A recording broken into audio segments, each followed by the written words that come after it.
menyangka bahwa itu semua dapat mengekalkan kebahagiaan, dapat menunjang kehidupan yang langgeng.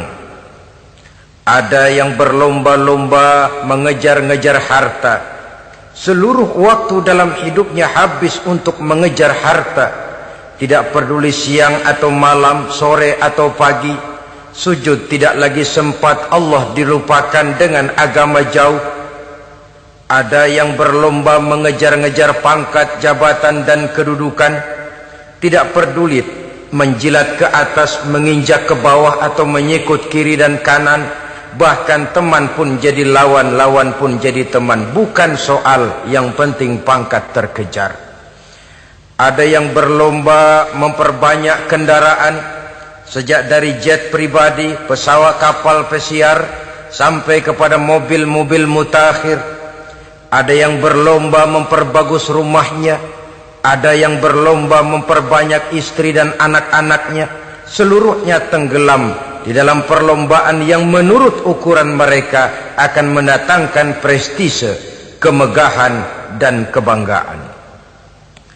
Allah subhanahu wa ta'ala menegur, memberikan peringatan dalam surah yang pendek, yaitu surah At-Takatsur.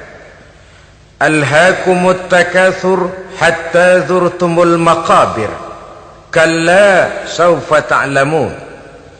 Alhaakum ay syagalakum an ta'ati rabbikum. Kamu telah lalai daripada taat kepada Tuhanmu, dan yang menyebabkan kamu lalai itu tidak lain at-takatsur. At-takatsur artinya at-tabahi bi kathrati mata'id dunya. Bermegah-megah dengan memperbanyak kesenangan hidup duniawi. Dengan kata lain, berlomba-lomba mengejar kemegahan duniawi telah menyebabkan kamu lalai daripada mengingat, daripada taat kepada Allah subhanahu wa ta'ala.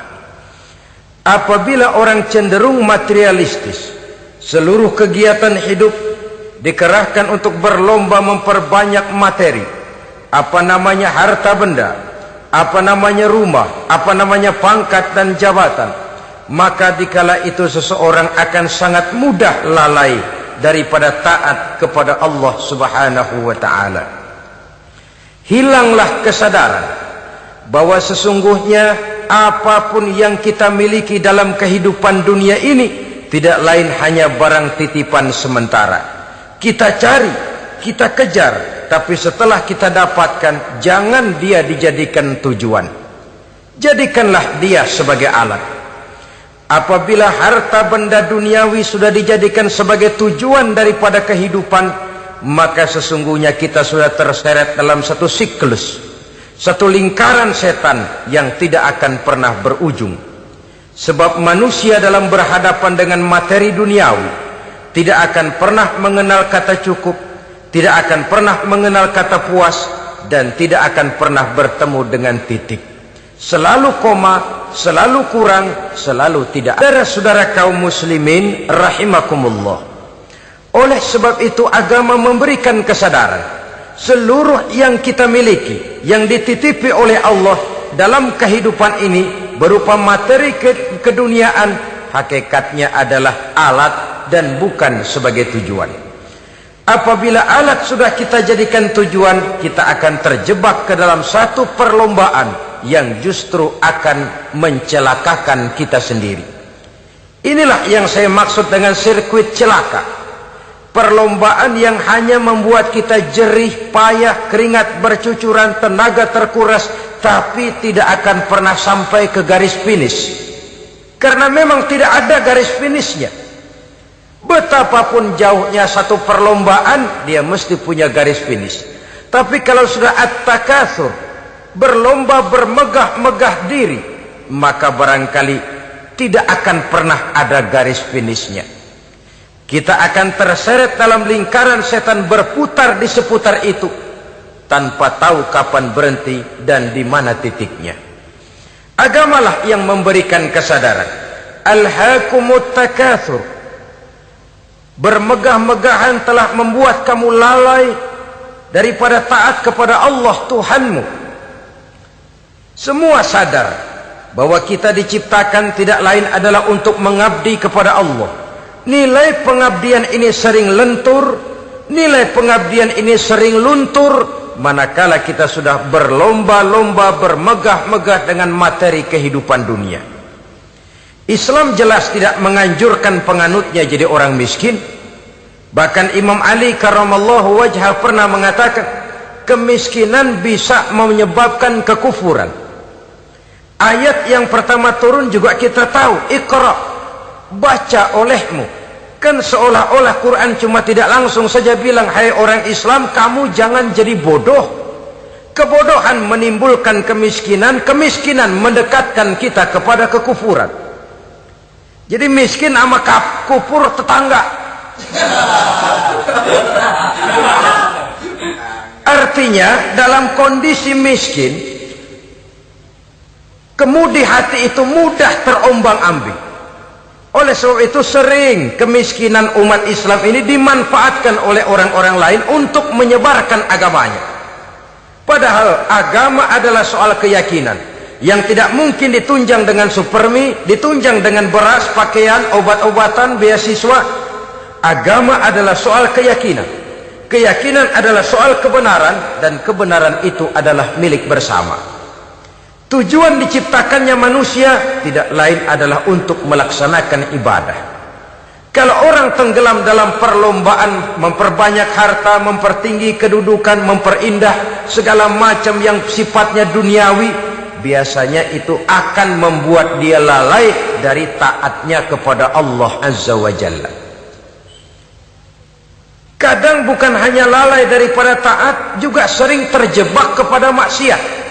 Karena kalau pola pandang dan tolok ukur sudah benda duniawi semata-mata, sangat tidak mustahil orang lalu terjebak ke dalam prinsip menghalalkan segala cara. Asal sudah tujuan tercapai, cara apapun halal. Akhirat nomor 18.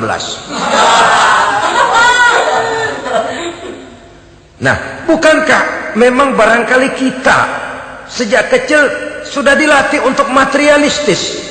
Umpamanya kita hanya sering dilatih untuk takut kepada yang konkret-konkret saja, takut kepada yang nyata-nyata saja. Seorang ibu kalau menakuti anaknya, aduh nak, kenapa ini kau kerjakan? Kalau bapakmu tahu, waduh, habis kamu. Nah, kita lihat, kalau bapakmu tahu, kalau polisi tahu, kalau hansip tahu, kalau satpam tahu. Tapi jarang seorang ibu menanamkan kepada anak, nak, kenapa ini yang kau lakukan, nak? Bukankah kau tahu Allah lihat, Allah tahu, Allah dengar, Allah, nak? Diajarkan takut kepada yang gaib. Karena kalau takut dia kepada polisi, dia pasti bisa cari tempat lain dong yang polisi kagak lihat. Kalau takut dia kepada satpam, minggir dong ke tempat yang kira-kira satpam nggak lihat. Tapi kalau sudah takut itu terpulang kepada Allah, kepada yang gaib, tidak sejengkal tanah pun yang terhalang dari pengetahuan Allah. Tapi itulah salahnya kita. Sejak kecil anak-anak sudah kita latih untuk takut hanya kepada yang konkret-konkret saja. Akibatnya sampai dia besar melembaga dalam kehidupannya. Dia nyolong, kata temannya, kamu nyolong ya? Iya. Kok nyolong sih? Emang. Kenapa nyolong? Biarin.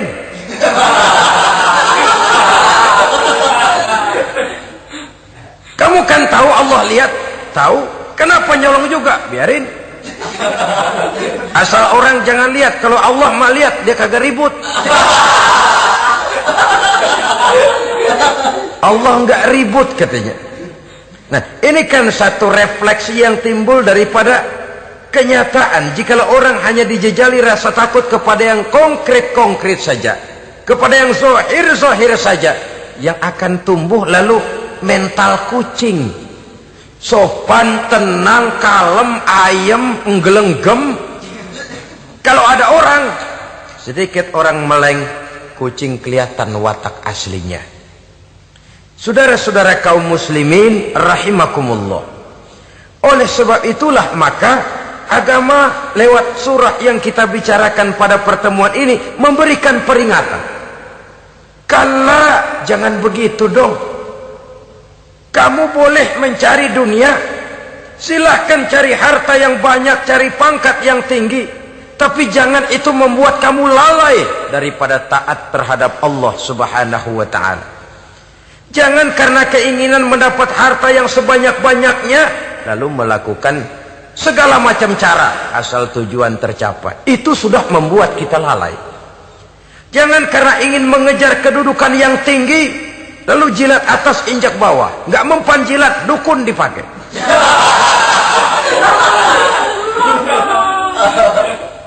Itu kan sudah membuat kita lalai. Nanti kalau berhasil, wah dukun kita paten. Tapi kalau gagal, dukun sialan kagak mantu. Hilanglah Allah dalam kehidupan kita. Makin materialis, dan perlombaan ini membawa kita kepada kecelakaan.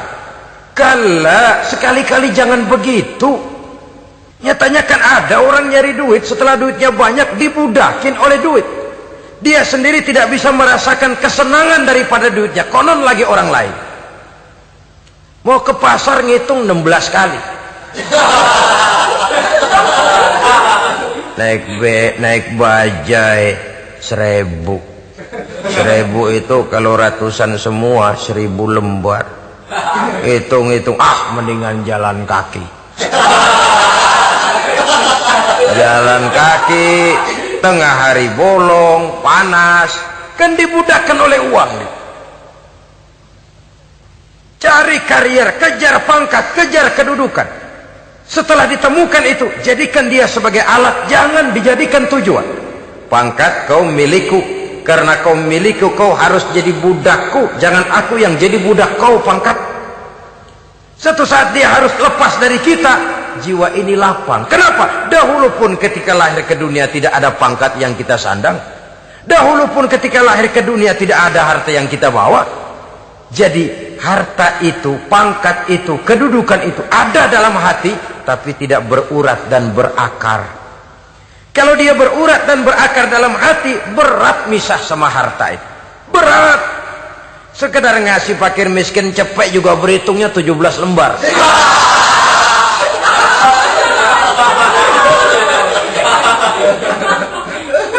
Dengar di kantornya mau ada mutasi, pindah dia dari tempat basah ke tempat kering, baru berita burung udah meriang duluan. Ini nanti bagaimana, itu nanti bagaimana, ini nanti bagaimana. Kan tidak jarang orang yang kena apa istilah kerennya zaman sekarang itu post power syndrome. Post power syndrome ini pernah dianalisa oleh Nabi. Kata beliau, irhamu salasatan minan nas, sayangilah 3 macam manusia. Siapa mereka? Pertama, azizan zalla, orang terhormat yang jatuh hina. Ini yang sering terkena post power syndrome. Biasa kemana-mana dikawal, dihormati, datang ke tempat ini protokol siap, ini serba diatur semua, serba beres. Begitu jabatan selesai atau pensiun, habis orang gak indah-indah. Dia lihat orang diemin aja, orang diemin, orang tonton. Ini kalau nggak kuat mentalnya, itu kena post power syndrome. Akibatnya ya bisa jantungan, bisa leper, bisa darah tinggi. Ya penyakit-penyakit yang zaman dulu kita nggak kenal. Ini kan makin banyak dokter, makin maju ilmu kedokteran, makin aneh penyakit. Saudara hadirin yang saya hormati, post power syndrome kena apa yang dinamakan frozen emotional attitude. Tidak kuat menghadapi kenyataan. Azizan zalla, orang terhormat yang jatuh hina, itu sangat perlu dikasihani. Yang kedua, ghaniyan qad iftaqar, orang kaya jatuh miskin. Ini juga sama. Biasa hidup apa ada, serba ada, lalu harus hidup apa adanya. Ini kalau kurang kuat benar-benar memble ini.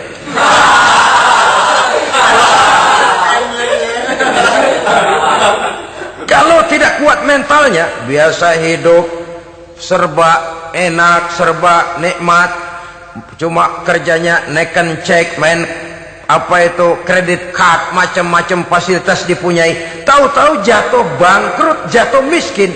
Kalau tidak fondasi agamanya kuat, bisa gantung diri, bisa bunuh diri, bisa frustasi, bisa terkena psikosomatik, tekanan jiwa mempengaruhi faktor biologis, timbullah tekanan, terjadilah penyakit aneh-aneh. Al-Afghaniyan qadif takoro, orang kaya jatuh miskin, itu perlu dikasihani. Yang ketiga, wa faqihan yal'abu bihil juhal, ahli fikih tapi dipermainkan oleh orang-orang bodoh. Hanya kebetulan orang bodoh itu punya kekuasaan, hukum bisa dipesan.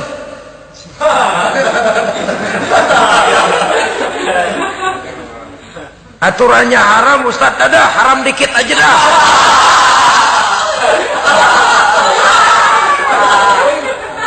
Sibuklah tuan fakih ini, ahli fikih ini mencari dalil kebet sana kebet sini supaya yang tadinya haram benar bisa jadi haram sedikit. Padahal yang minta ini orang bodoh, tidak ngerti agama, cuma karena punya kekuasaan dipermainkan oleh orang yang fakih. Orang yang fakih ini dipermainkan. Kasihan orang yang seperti itu. Wa faqihan yal'abu bihil juhal, ahli fikih tapi dipermainkan oleh orang-orang bodoh. Akibatnya karismanya hilang, wibawanya lenyap. Dia menyangka bahwa dengan mengharam-haram sedikit-sedikit itu dia bisa mendapat keuntungan yang berganda-ganda, padahal akibatnya itu hanya akan membawa kecelakaan saja. Allah peringatkan benar, kala, sekali-kali jangan begitu. Cari uang yang banyak silahkan, ngejar kedudukan yang bagus boleh, bikin rumah yang hebat silahkan, ada kendaraan bagus silahkan, tapi jangan sampai kamu terjebak kepada sirkuit celakai, perlombaan yang tidak ada garis finishnya. Sering dicontohkan orang menghayal, melamun, kamu kenapa enggak mau ibadah? Lah bagaimana mau sembahyang, saya di Jakarta masih ngontrak.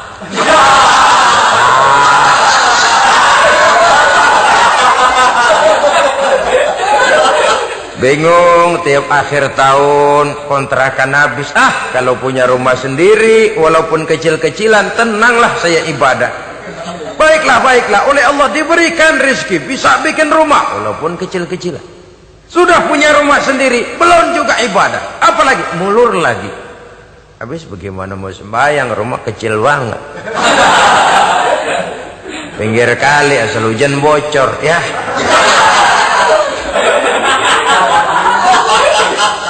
Kalau bisa punya rumah permanen, rajin dah ibadah dah. Iyalah, diberikan rezeki, bisa bikin rumah besar, kamarnya banyak, halamannya luas. Kendaraan belum ada, perabotan belum lengkap. Sudah ada kendaraan, belum kayak orang-orang.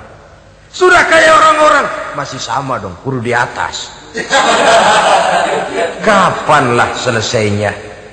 Kala, sekali-kali jangan begitu.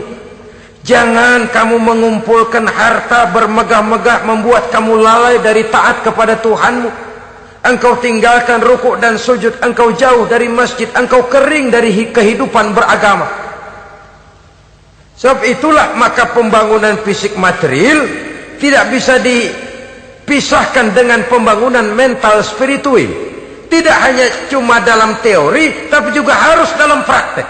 Selalu pembangunan yang hanya mengarah kepada fisik material, jauh dan kering dari agama, hanya akan melahirkan manusia-manusia materialistis yang terjebak di dalam sirkuit celaka, perlombaan yang tidak pernah mengenal garis finish. Sebab itu agama mengajarkan, orang kaya itu siapa sih? Yang banyak duit? Belum tentu. Yang kebunnya di mana-mana ngebelatak? Belum tentu. Yang pabriknya selebar-lebar? Belum tentu. Yang punya segala macam peternakan, dari peternakan gajah sampai peternakan kutu,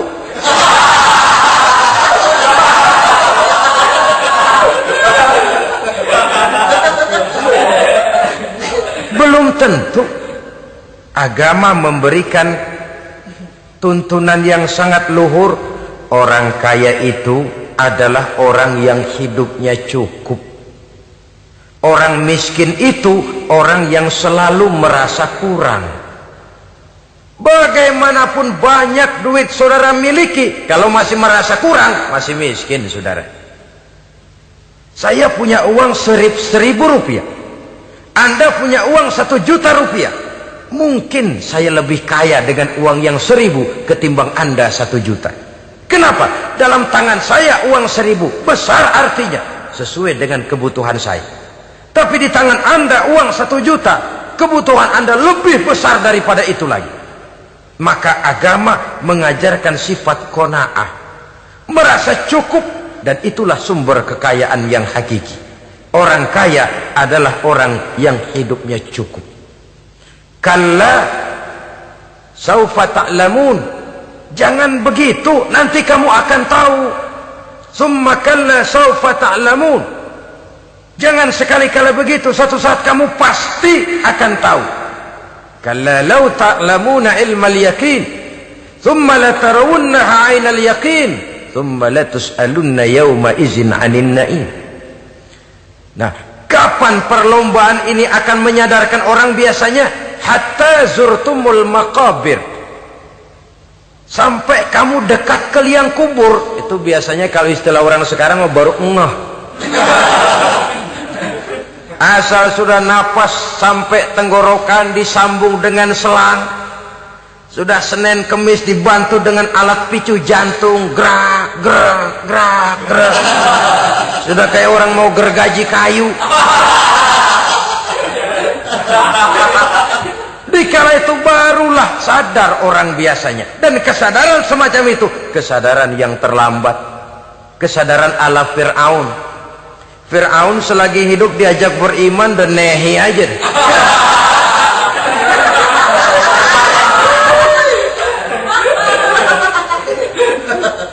Tapi ketika dia tenggelam di lautan merah bersama seluruh tentaranya, dikala napas hampir terputus, keluar ucapannya, amantu bi Rabbi Musa wa Harun. Aduh, kalau begini mah saya juga percaya kepada Tuhannya Musa dan Harun. Saya beriman kepada Allah. Lagi timbul tenggelam mau sekarat baru beriman. Hatta zurtumul maqabir, kamu telah lalai dari sebab bermegah-megah sampai kamu masuk ke liang kubur, dekat ke liang kubur. Kalimat zurtum di sini menjelaskan bahwa kubur itu tidak selamanya. Zurtum itu dari kalimat zaro ya zuru, berziarah. Orang berziarah kan sebentar. Ke kubur itu sama dengan berziarah kita di situ. Sebentar, tidak akan selamanya, tidak akan kekal dalam kubur. Bahwa kubur itu cuma satu halte dari sekian halte yang harus kita jalani. Hatta zurtumul maqabir ay mutum wa dufintum fil kubur, sampai kamu mati dikubumikan dalam kubur, barulah kamu sadar bahwa perlombaan itu hanya sia-sia. Bahwa perlombaan itu tidak akan pernah mengenal garis finish. Bahwa perlombaan itu akan membuat kamu celaka. Begitulah umumnya kebanyakan orang yang terjebak ke dalam paham materialis, baru menyadari kesalahan langkahnya pada saat napas sudah sampai di tenggorokan. Ternyata uangnya yang miliaran rupiah tidak sanggup menyambung nafasnya. Ternyata kendaraan yang serba mewah berkilat tidak sanggup meneruskan kehidupannya. Ternyata pangkat jabatannya yang tinggi yang membuat dia menyebabkan temannya jadi lawan, lawannya jadi teman, tidak akan sanggup menghentikan sang malaikat maut. Kalau keadaan sudah begitu, baru sadarlah kita terlambat. Karena saat seperti itu akan dihadapi oleh setiap orang. Kala, jangan begitu. Sadarlah kamu bahwa kalau sudah dekat ke liang kubur kamu baru insaf, itu terlambat.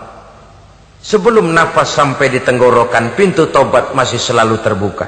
Tapi manakala nafas sudah sampai di tenggorokan, tertutuplah pintu tobat untuk orang yang bersangkutan. Oleh sebab itu, perlombaan dengan bermegah-megah terhadap materi duniawi, tolok ukur dan pandangan hidup yang terbatas kepada wujud benda semata-mata, memang sering menyebabkan orang lalai, sering menyebabkan orang lupa diri, tidak sadar tentang hakikat yang terpenting dari kehidupan ini, yaitu tentang dari mana dia datang, di mana dia sekarang, dan kemana dia akan pulang. Sungguh, ilmu pengetahuan tidak akan pernah mampu menjawab persoalan ini. Sungguh, filsafat juga tidak berdaya menghadapi pertanyaan seperti ini. Hanya agama yang mampu memberikan kepastian batin tentang hakikat dari mana kita datang, di mana kita sekarang, dan kemana kita akan pulang. Makin kita renungi pertanyaan ini, makin kita menemukan diri sendiri, dan makin kita menemukan mengenal diri sendiri, kita akan semakin mengenal Allah Subhanahu wa ta'ala. Semakin kita mengenal Allah, maka akan semakin terpanggil kita untuk dekat dengannya, mentaati segala perintahnya, dan berupaya menjauhi segala yang dilarangnya. Dengan demikian selamatlah kita dari satu perlombaan yang hanya akan menyeret kita kepada menghalalkan segala cara, jauh dari agama, jauh dari Allah, bahkan jauh dari sesama manusia. Karena umumnya perlombaan seperti ini akan cenderung melahirkan manusia yang egois. Muslimin rahimakumullah. Lebih jauh, mari kita mengikuti peringatan Allah dalam surah Al-Munafiqun ayat 9. Di sini Allah Subhanahu wa ta'ala mengingatkan, A'udzu billahi minasy syaithanir rajim.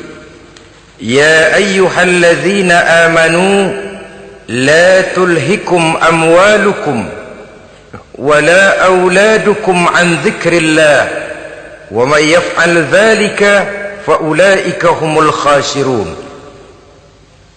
Hai orang-orang yang beriman, jangan sampai hartamu dan anak-anakmu melalaikan kamu daripada mengingat Allah.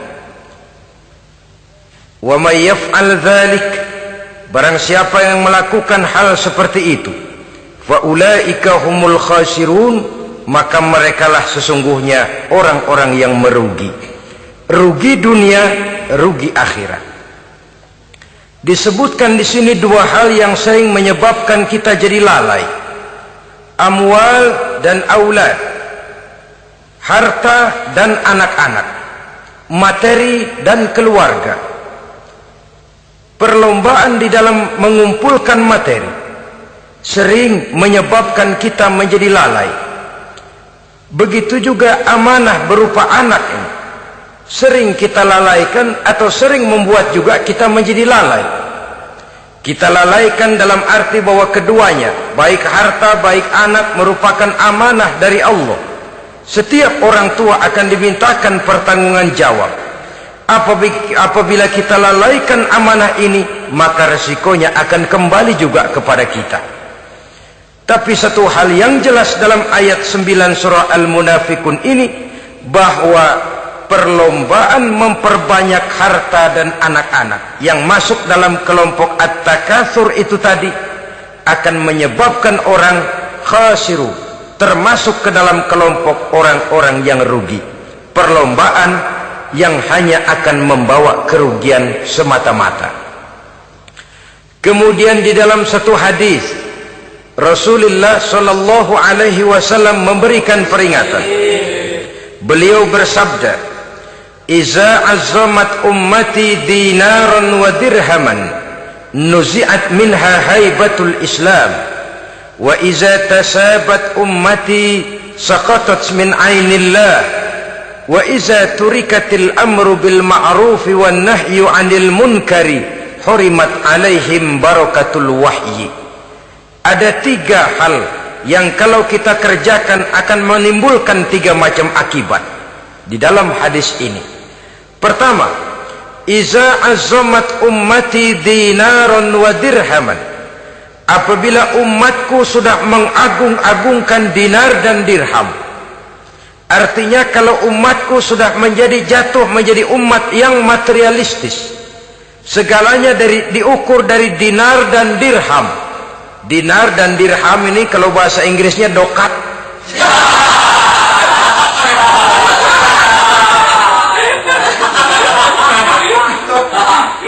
Segalanya diukur dari segi dinar dan dirham saja. Nuzi'at minha haibatul Islam, akan dicabutlah kehebatan Islam dari mereka. Memang ada kalanya kita berkata bahwa tanpa uang kita tidak bisa berbuat apa-apa. Tapi kalau itu dijadikan landasan dari segala sesuatu, itu yang dijadikan ukuran, itu yang dijadikan tujuan, kita hakikatnya sudah gagal sebelum melangkah.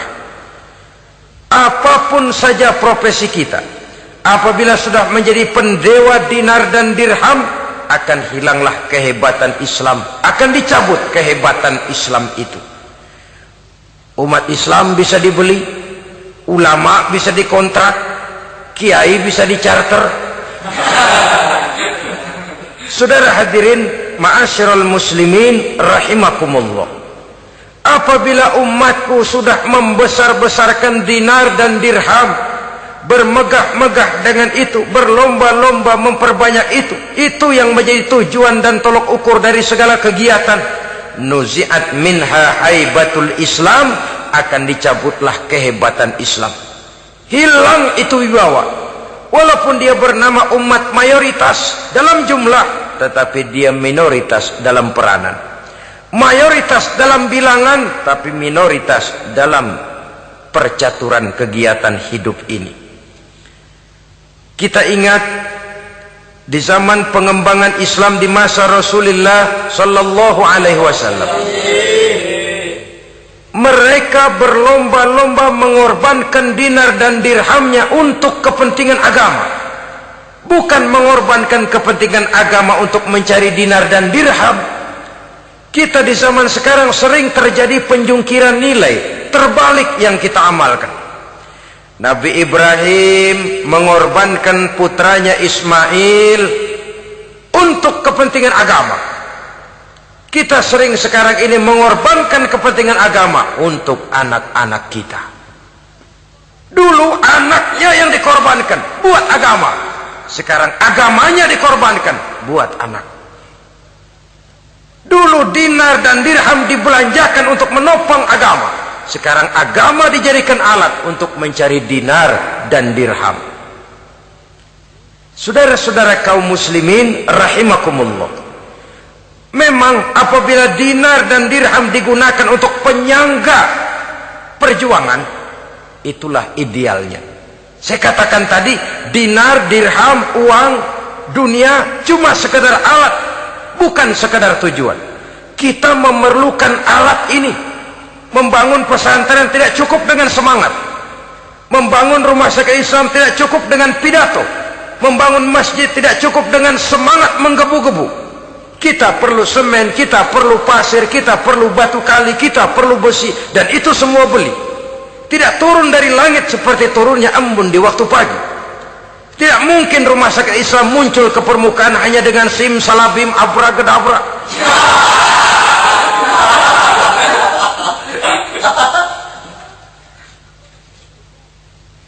Oleh sebab itu, saya bersyukur kecenderungan belakangan ini pengajian-pengajian akbar di berbagai tempat tidak hanya sebagai ajang untuk menanamkan akidah, membina ukhuwah, tapi juga menjadi sarana di mana kita mengumpulkan dana, menghimpun potensi umat, menginventarisir potensi untuk kepentingan pengembangan daripada agama. Meskipun ada satu dua orang yang salah paham tentang ini, sampai kemudian saya mendapat satu merek yang cukup tidak enak untuk didengar, mengkomersilkan pengajian katanya, karena memang ada pengajian yang menggunakan sistem karcis, sebenarnya juga tidak etis. Undangan berikut infak yang seluruh hasilnya digunakan buat kepentingan agama, apakah itu rumah sakit, apakah itu madrasah, apakah itu masjid, dan 1 sen pun saya tidak menuntut bagian dari itu. Saya malah berprinsip sepanjang saya masih laku untuk dijual dan itu memang buat kepentingan agama, persilahkan jual saja, asal buat masjid, pesantren, madrasah, rumah sakit Islam, kegiatan syiar dan dakwah, silakan. Tapi kalau sudah dijual buat kepentingan pribadi, memperkaya diri sendiri, tentunya dunia akhirat sulit untuk ridho kepada tingkah laku yang semacam itu. Kita memerlukan dana. Umat di daerah membangun memerlukan dana. Dan dana itu tidak hanya datang begitu saja. Kita bersyukur bahwa untuk menghadiri pengajian sekarang ini orang mau mengeluarkan uang, mau memberikan infak dengan ikhlas, tidak dengan keterpaksaan. Kenapa tidak? Sehingga ini lalu diinventarisir untuk kepentingan pembangunan agama. Ratusan juta rupiah terkumpul dari pengajian-pengajian rutin ini, pengajian-pengajian akbar ini. Puluhan masjid terbantu, rumah sakit Islam terbantu, musola selesai. Ya walaupun tidak lalu semuanya beres, tapi gemaknya itu sudah cukup menyentuh untuk menyadarkan orang bahwa harta baru kekal kalau dia sudah dibelanjakan di jalan Allah. Nah, yang celaka kalau dinar dan dirham itu yang dijadikan tujuan. Mengadakan pengajian semata-mata untuk cari uang, uangnya buat kantongnya dewek. Itu yang membuat dicabutnya kehebatan Islam itu. Segalanya diukur dari sudut itu. Sehingga ketika seseorang datang bertanya tentang hal-hal yang berkaitan dengan ini, maka hal semacam ini sesungguhnya satu nikmat yang perlu kita syukuri sepanjang menginventarisir potensi umat benar-benar digunakan buat kepentingan daripada agama kita. Jadi peringatan tegas dari Nabi ini, iza azamat ummati dinaron wa dirhaman nuzi'at minha haibatul Islam. Apabila umatku sudah mengagung-agungkan dinar dan dirham, maka akan dicabutlah kehebatan Islam dari tengah-tengah mereka. Remeh saja orang memandang kita, enteng saja orang memandang kita. Satu. Yang kedua, patuhlah mereka dalam pandangan Allah. Kalau sesama umat ini sudah saling menjelekkan, apakah yang menjelekkan itu lebih bagus dari yang dijelekkan di hadapan Allah? Dua-duanya sama rendahnya. Pribadi saya mungkin puas kalau saya bisa menghantam saudara di depan umum, menjelek-jelekkan nama saudara. Tapi lebih baikkah saya dalam pandangan Allah? Sama rendahnya dengan orang yang saya jelekkan. Itu pun kalau yang dijelekan benar-benar jelek. Kalau cuma sekedar fitnah, wah lebih celaka lagi nasib si orang itu tadi. Ini artinya menyadarkan kita bahwa umat ini sudah diikat dengan akidah. Beraneka ragam kita, tapi harus ada kebersamaan. Berbeda kita, tapi harus satu. Sebagai satu ummatan wahidah, satu umat yang satu. Oleh sebab itu, persamaannya lah yang harus kita angkat ke permukaan, bukan perbedaannya yang kita perbesar. Sudah datang waktunya umat Islam bangun dari tidurnya, jangan lagi dibuai oleh irama mayoritas. Sudah lewat masanya kita bertengkar karena persoalan-persoalan kecil yang tidak prinsip. Sudah datang waktunya umat Islam bersatu, menyusun saf yang lebih lurus oleh karena ia dihadapkan kepada tantangan-tantangan yang tidak semakin ringan. Kalau kita bertengkar dengan kita, kalau kita saling mencaci sesama kita, bukankah Yahudi tepuk tangan? Bukankah Nasrani menari-nari? Bukankah pihak ketiga akan menangguk di air keruh? Dan kerugian akan terpulang kepada kita semua. Tapi inilah realita. Bahwa yang kita hadapi ini sesungguhnya musuh kita di luar kita, bukan di dalam kita. Apakah itu kemiskinan, kebodohan, maksiat, munkarat, ketidakadilan, kezaliman, kesewenang-wenangan, dan lain sebagainya. Yang musuh jadikan musuh, yang teman mari kita rangkul. Jangan terbalik, teman dimusuhi, musuh malah dirangkul. Maka berpesta poralah musuh-musuh Islam ini. Saudara-saudara kaum muslimin rahimakumullah, Nabi memperingatkan dengan tegas, wa iza tasabat ummati saqatat min ainillah. Jikalau umatku sudah saling mencaci maki, sudah saling berbantah-bantahan, jatuhlah mereka dalam pandangan Allah. Satu ayat menjelaskan jangan sebagian kamu meremehkan, yaskhar, mengecilkan, menganggap enteng orang lain. Boleh jadi yang dihina, diremehkan, dianggap enteng itu nilainya lebih bagus daripada yang menganggap enteng. Hakikat segala sesuatu itu cuma kembali kepada Allah. Di sanalah penilaian finalnya. Manusia hanya melihat yang zahir. Makin banyak harapan hidup ini kita gantungkan kepada manusia, makin banyak kita harus bersiap untuk kecewa. Saudara-saudara kaum muslimin rahimakumullah. Kemudian yang ketiga peringatan dari baginda Nabi, wa iza turikatil amru bil ma'rufi wan nahyu 'anil munkari hurimat 'alaihim barakatul wahyi.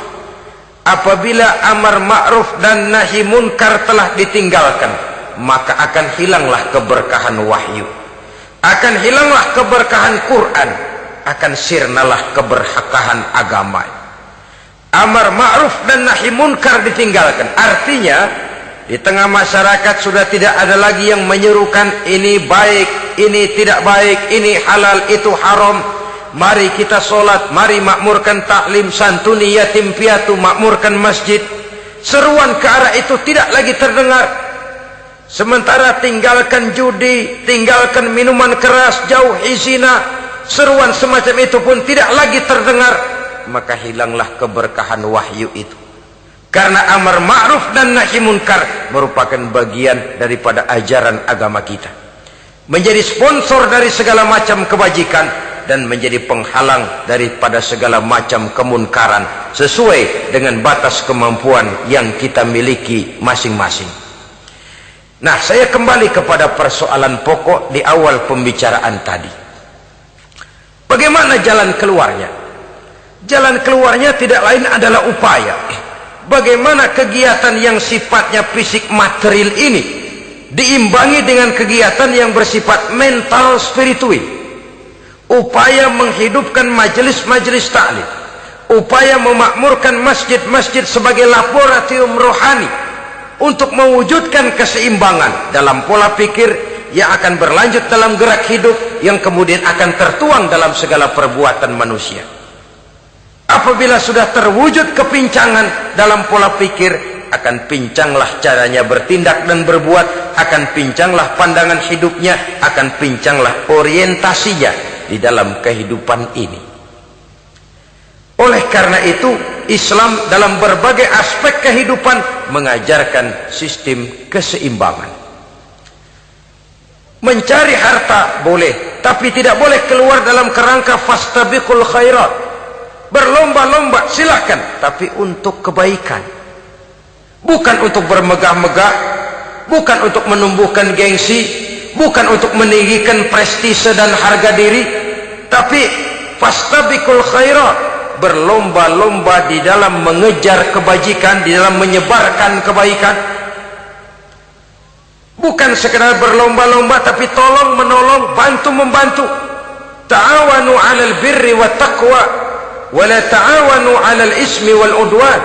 Bertolong-tolonganlah kamu di dalam kebaikan dan takwa, jangan bertolong-tolongan di dalam perbuatan dosa dan permusuhan. Kerjasama di dalam kebaikan, kerjasama di dalam ketakwaan. Ada satu contoh yang menarik bahwa umat Islam di dalam ia menjalin kebersamaan itu harus seperti orang main sepak bola. Saudara lihat, orang main sepak bola, kalau pertandingan belum dimulai, silahkan kumpul di luar lapangan, atur strategi yang baik. Tapi kalau pertandingan sudah dimulai, turun ke lapangan hijau, jangan kumpul terus. Masa ada sepak bola gotong royong, groyok ke sana, groyok ke sini, ya kalah terus. Harus ada yang jadi penyerang tengah, kan begitu toh sepak bola. Harus ada yang jadi kiri luar, kanan dalam, striker, back, penjaga gawang. Yang penting kerjasama, teamwork, lalu mampu menciptakan operan-operan. Yang jadi back jangan ngiri sama yang jadi penyerang tengah.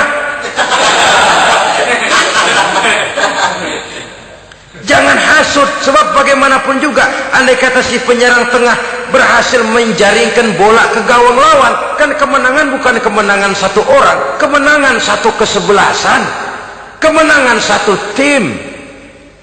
Ini yang sering terjadi, back ngiri sama penjaga gawang. Lalu penjaga gawang ngiri sama penyerang tengah, penyerang tengah ngiri sama kiri luar. Ya kapan mau menggolkan ke gawang lawan? Kita ini satu kesebelasan, posisi boleh berbeda. Umat Islam itu harus ada yang jadi camat, lurah, bupati, gubernur, menteri, jadi jenderal, jadi konglomerat, jadi pengusaha, jadi teknokrat. Yang penting kerjasama, teamwork, mampu menciptakan operan-operan yang akurat. Diego Armando Maradona, enggak pakai dia, enggak. Itu katanya maha bintang, gagah, hebat, bintang lapangan hijau. Kapan Maradona hebat? Kalau ditunjang oleh 10 temannya yang lain, merupakan satu kesebelasan. Bagaimanapun hebatnya Diego Armando Maradona, kalau dia sendirian lawan satu kesebelasan, remek.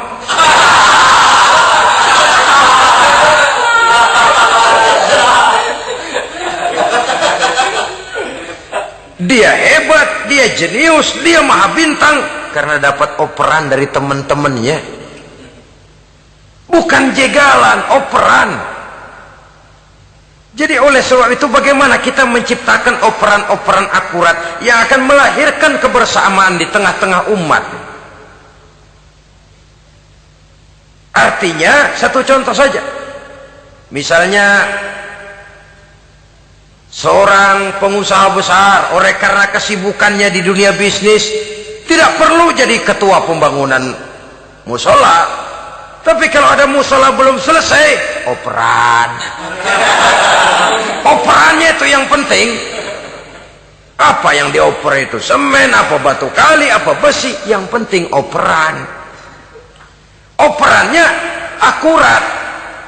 Kadang-kadang ada terjadi juga frustasi ngelihat lawan kesebelasannya terlalu kuat, ngoper ke gawang sendiri.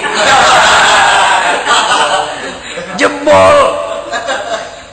Kan sering terjadi begitu. Muslim didukung oleh umat Islam, ketika punya posisi menguntungkan malah mempersulit Islam. Ini kan ngoper ke gawang sendiri, bunuh diri namanya. Boro-boro jebolin gawang lawan, asal jangan bunuh diri juga lumayan. Jadi kalau saja kita mampu menciptakan kebersamaan seperti ini, baju boleh berbeda. Seorang muslim boleh dibungkus baju ABRI, boleh dibungkus baju dokter, boleh dibungkus baju teknokrat, boleh dibungkus baju konglomerat, sekedar baju. Tapi kalau terbukalah baju itu, kelihatan dadanya, terbersit nilai imannya, meresap sampai ke tulang sumsumnya. Dan pada saat Islam dikuti-kuti, akan timbul kecintaannya, akan timbul saya muslim dan saya bangga dengan Islam saya. Saya muslim dan saya mau berbuat untuk Islam saya. Saya muslim dan saya siap mati untuk Islam saya. Dengan baju apapun dia terbungkus, kalau roh, jiwa dan semangat semacam ini tertanam, saya yakin kita umat Islam akan mampu berbuat lebih banyak dengan mewujudkan operan-operan akurat yang sangat diharapkan oleh umat itu tadi. Oleh sebab itu, saudara-saudara kaum muslimin rahimakumullah, baju boleh berbeda, bendera boleh beraneka warna, tapi jikalau bernama muslim, persamaannya yang dicari, jangan perbedaannya yang diperbesar. Nilai persaudaraan yang diikat dengan akidah semacam inilah yang banyak dicari orang, yang banyak menyebabkan orang masuk Islam. Di mana masjid kelihatan benar sebagai simbol kehidupan demokrasi dalam menciptakan ukhuwah, wawasan ukhuwah ini. Masjid simbol demokrasi. Siapapun masuk masjid buka sepatu, demokrasi. Siapapun orangnya, tidak peduli merek apapun sepatunya. Apa itu keluaran Cibaduyut Bandung? Apa itu modelnya Belli Beltoni Itali? Tidak soal, masuk masjid buka. Jumatan, kopral datang lebih dulu depan, pral. Jenderal datang belakang saja, bral. Tidak ada fasilitas khusus dalam masjid karena di rumah Allah semua manusia sama. Si jenderal jangan lagi merasa jenderalnya, Si pengusaha jangan lagi menonjolkan kebosannya. Masjid adalah simbol demokrasi daripada kehidupan umat. Sebab itu jangan terjebak kepada sektoral di dalam kita berbicara tentang ukhuwah ini. Kita boleh terbungkus dengan baju apapun, tapi kalau di balik baju itu tidak lain jiwa Islam yang mau berkorban, mau mengeluarkan harta, bahkan siap mati untuk Islamnya, maka kebersamaan itu akan mudah kita wujudkan. Tapi sepanjang kita berpecah belah, sepanjang kita centang perenang, maka tidak akan banyak yang bisa kita lakukan. Satu-satunya perlombaan yang bukan hanya dibolehkan tapi bahkan sangat dianjurkan oleh agama, yaitu fastabiqul khairat, berlomba-lombalah di dalam kebaikan. Berlomba-lomba di dalam memakmurkan masjid, berlomba-lomba di dalam menghidupkan majelis-majelis ta'lim, berlomba di dalam menegakkan yang ma'ruf dan menghancurkan yang munkar, berlomba di dalam menyantuni yatim piatu. Tapi prakteknya kan kadang-kadang terbalik. Kalau sudah kumpul yang diakur-akurin, udah nambah kebon belum? Pabrik udah diperluas belum? Bisnis sudah sejauh mana? Belum pernah ada ketemu lalu kongko masjidnya udah digedein ya. Jarang yang ngomong begitu. Madrasahnya sudah bagaimana? Sejauh mana? Mesti yang enak itu ya nyocok-nyocokin. Bagaimana rumahmu sudah? Bagaimana kendaraanmu? Bagaimana pesawatmu? Bagaimana bukankah itu juga takasur? Dari obrolan kan nanti yang belum kan timbul panasnya. Gile dia udah beli gituan, gue belum. Timbul panasnya, lalu berusaha, berlomba lagi, bersaing lagi, berlomba lagi, bersaing lagi. Walaupun persaingan perlu, karena tanpa persaingan orang jarang mikir. Hidup itu kalau nggak ada tantangan kan tidur kita. Orang hidup smooth gitu ya, jalan tenang, setenang ya nggak maju orang itu. Orang itu baru bisa mengalami kemajuan kalau dia sudah dihadapkan kepada tantangan, gemblengan, gojlogan, fitnahan, hinaan, caci maki. Persaingan itu perlu supaya orang mikir. Kalau mikir dia berbuat, kalau dia berbuat dia bisa maju. Tapi persaingan yang sehat, bukan persaingan yang lalu menimbulkan fitnah, menghancurkan nama baik orang lain, yang dilatar belakangi oleh sifat hasud, dendam, iri hati, lalu menghalalkan segala cara. Tidak, bukan itu. Persaingan yang sehat ini akan menjadi alat picu agar orang lalu berlomba di dalam kebaikan. Satu-satunya perlombaan yang bukan hanya boleh tapi bahkan sangat dianjurkan oleh agama, berfastabiqul khairat, berlomba-lomba di dalam berbuat kebaikan. Berlomba-lomba membangun masjid, bukan berarti di sebelah masjid bangun masjid lagi, bukan. Kadang-kadang karena ada fastabiqul khairat, berlomba-lomba, nggak apa-apa dah. Di sebelah masjid bikin lagi masjid. Akhirnya azan perlombaan main kenceng-kencengan. Bukan itu yang diinginkan tentu, bukan itu. Bagaimana memakmurkan masjid, bagaimana memfungsikan masjid, bagaimana membina umat dan lain sebagainya. Jadi pembicaraan ke arah itu akan menimbulkan rangsangan untuk berlomba di dalam kebaikan. Kalau dia kok bisa menata masjidnya sampai makmur, jamaah senang datang ke sana, anak-anak muda betah di masjid, kenapa saya tidak? Apa konsepnya? Nah, ini kan berlomba, tapi berlomba dalam kebaikan. Kalau dia bisa menghimpun anak-anak muda lalu diarahkan kepada jalan yang positif, kenapa saya tidak bisa? Dia punya potensi yang saya juga punya.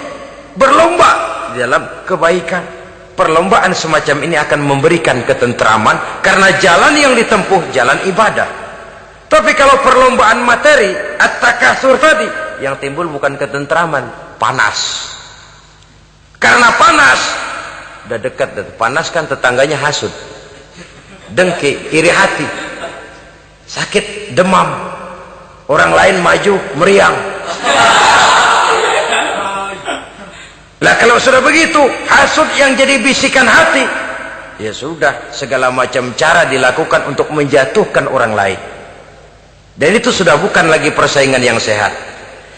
Saudara-saudara kaum muslimin rahimakumullah. Oleh sebab itu kita tutup pertemuan singkat kali ini dengan satu kesimpulan, bahwa harta adalah sekedar alat, bukan tujuan di dalam kehidupan.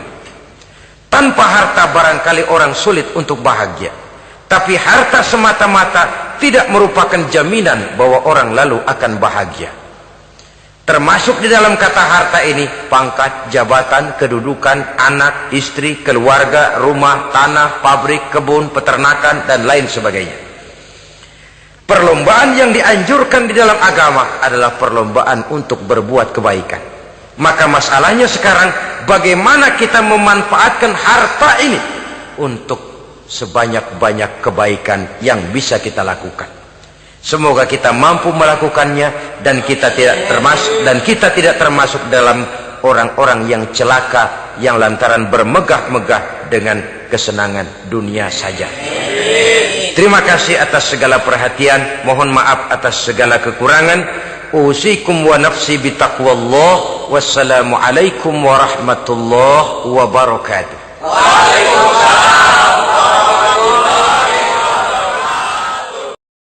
Di dalam kehidupan kita sebagai seorang muslim, minimal 5 kali dalam sehari semalam kita mendengar seruan untuk mendirikan solat yang disebut azan.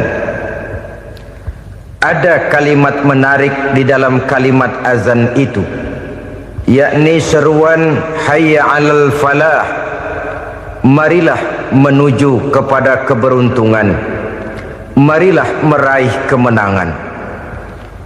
Seruan ini adalah kecenderungan dari setiap manusia, apapun warna kulitnya. Artinya, setiap orang dalam hidup selalu ingin meraih dan mencari kemenangan.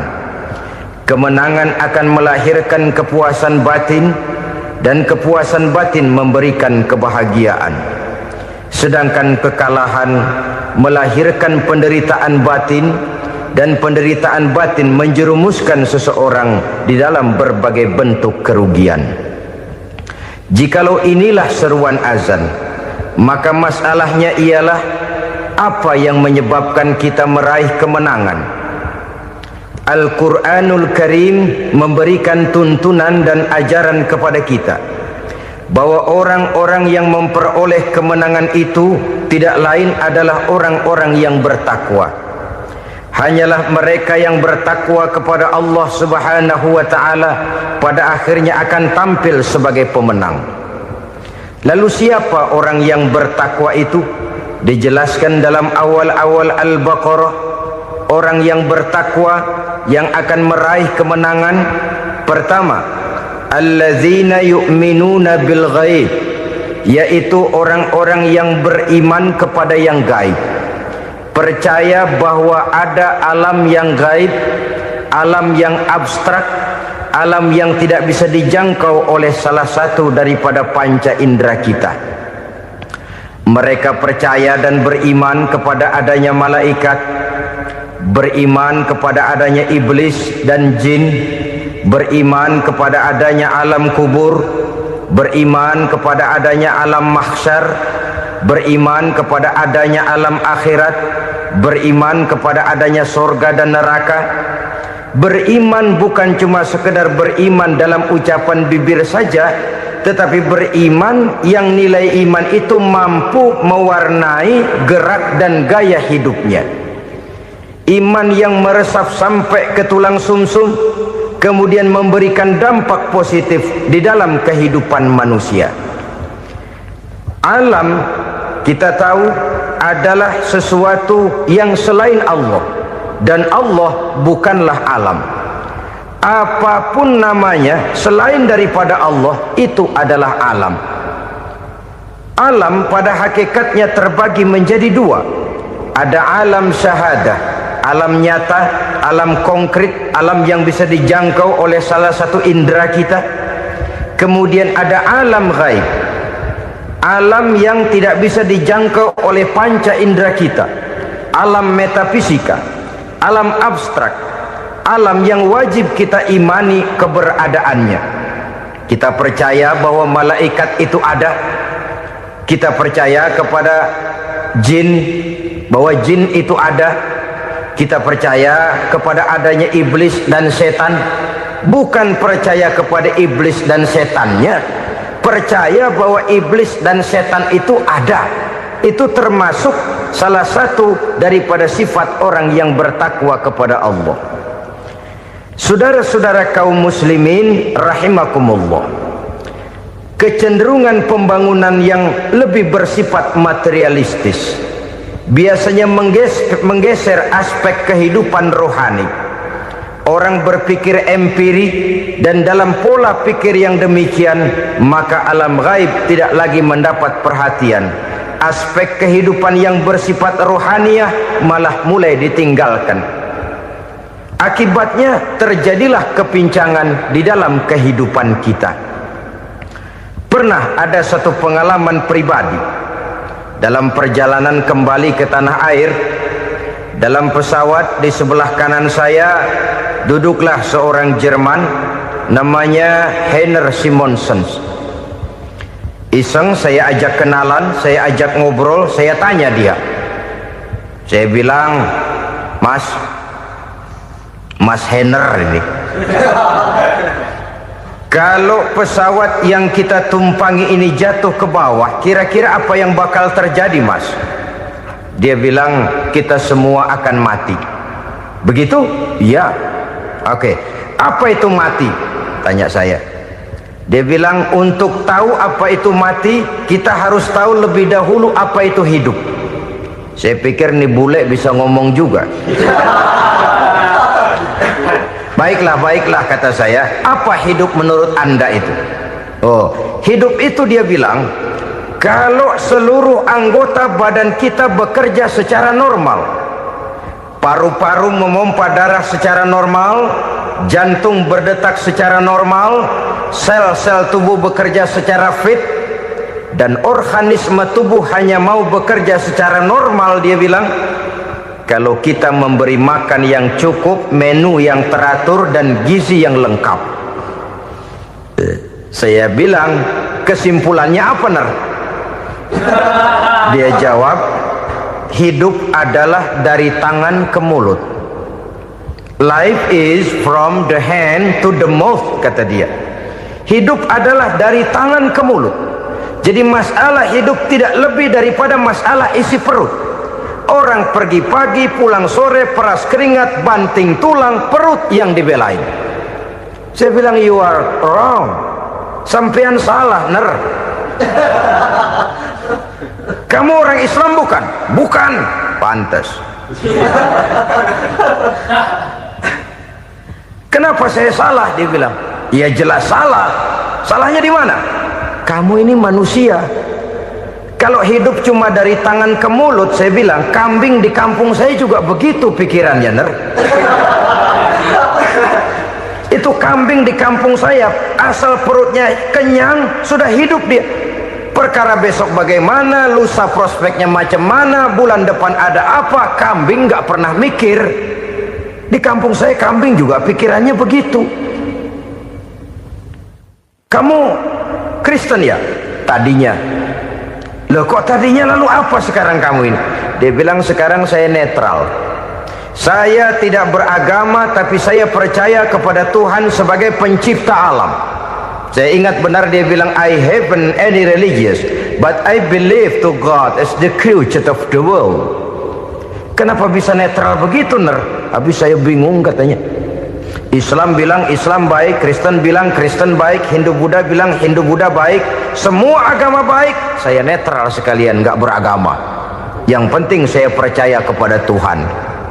Saya bilang, Ner, kamu ini kayak orang mau beli celana, lalu bingung. Yang satu bilang Levi's bagus, yang satu bilang Blue Jean hebat, yang satu bilang Wool England hebat. Celana ini hebat, celana itu bagus, celana ini hebat. Semua celana bagus, kamu bingung. Akhirnya netral, tidak pakai celana. itu juga salah. Saya pikir-pikir, kemudian saya melihat bahwa dua pola berpikir Henner ini nampaknya sudah mulai menggejala di lingkungan masyarakat bangsa kita. Disadari atau tidak, secara jujur kita harus berkata, dua pola pemikiran Henner ini mulai berkembang di tengah masyarakat bangsa kita. Pertama, pola pikir materialisme. Hidup adalah dari tangan ke mulut.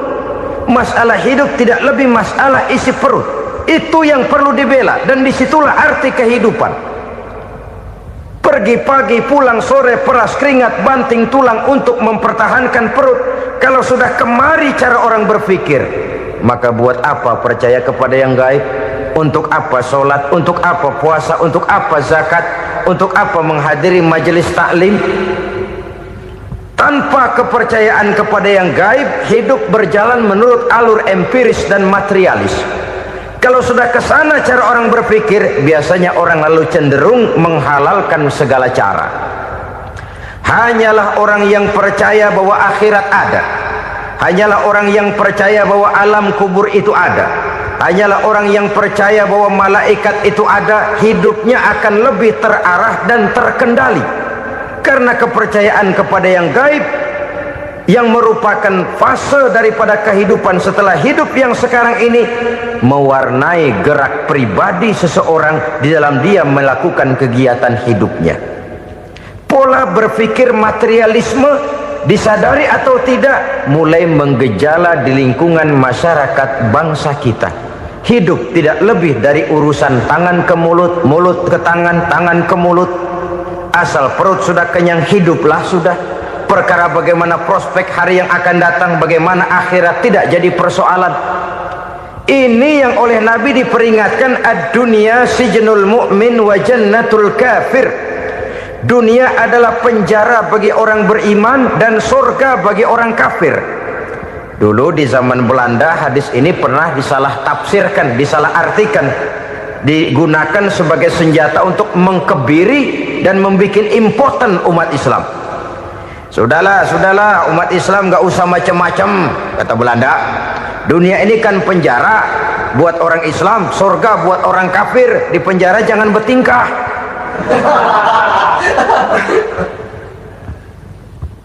Pengertiannya tidak begitu. Dunia adalah penjara bagi orang mukmin. Artinya dalam kehidupan dunia seorang mukmin tidak bebas memperturutkan hawa nafsunya. Dipenjara hawa nafsunya itu. Sebaliknya surga bagi orang-orang kafir. Buat orang kafir, surgalah dunia ini. Mereka bebas memperturutkan hawa nafsunya. Dilarang tidak terlarang, dicegah pun tidak tercegah. Mereka hidup menurut alur bisikan nafsu mereka sendiri. Kemudian bila ajal datang, maut merenggut nyawa, selesailah surganya sampai di situ.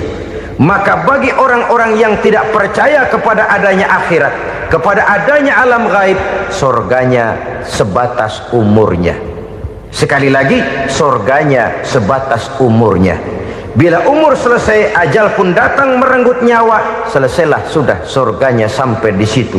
Alangkah pendeknya perjalanan orang-orang yang tidak percaya kepada alam gaib ini. Bagi kita mukmin, jikalau kita mampu memenjarakan hawa nafsu, kita bisa bahagia di dunia ini. Dan Islam memang tidak menyuruh kita sengsara di dunia. Raih dunia, kejar dunia, gapai dunia sebagai alat untuk mencapai kebahagiaan di akhirat nanti. Hidup adalah satu perjalanan panjang yang terbentang sejak kita terlahir dari alam rahim sampai kepada alam akhirat nanti. Andai kata kita gagal meraih kebahagiaan di dunia, toh kita masih punya akhirat. Tapi jangan jadi dalil yang melemahkan semangat. Biarin dah kita di dunia kebelangsak, yang penting akhirat. Akhirnya dunia benar-benar kebelangsak. Bagaimana dunia ini bisa kita raih, dan bagaimana meraih dunia untuk menunjang kepentingan akhirat nanti. Yang kedua dari pikiran Henner yang saya lihat menggejala di lingkungan masyarakat bangsa kita, timbulnya manusia-manusia netral. Seolah-olah Tuhan yes, agama no. Sama Tuhan percaya, agama ogah. Tuhan ngangguk, giliran agama godeng. Padahal hampir dalam setiap ayat dalam Quran kata-kata amanu biasanya bergandeng dengan wa amilus sholihat, iman dan amal soleh. Ini sebagai isyarat Tuhan dan agama jangan pernah dipisah-pisah. Apabila kita bertuhan, maka kita harus beragama. Apabila kita beragama, maka agama itu harus bersumberkan dari Tuhan yang kita imani itu. Tidak mungkin kita pisah, Tuhan yes, agama no. Sama Tuhan percaya tapi agama bikin sendiri. Sembayangnya cukup bengong 2 jam madep ngulon.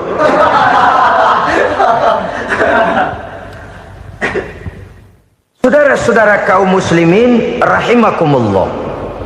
Jadi dengan demikian, agama yang kita akui merupakan unsur mutlak di dalam pembangunan sekarang ini, merupakan bagian dari kehidupan yang menuntun kita bahwa di balik alam nyata ini, di balik alam syahadah ini ada alam gaib. Dan mudabbir, murabbi, yang mengatur, yang menguasai, yang memelihara baik dia alam nyata, baik dia alam gaib, tidak lain adalah Allah Subhanahu wa ta'ala. Di sana ada satu super power, satu maha kekuatan yang kita perlu bersandar kepadanya.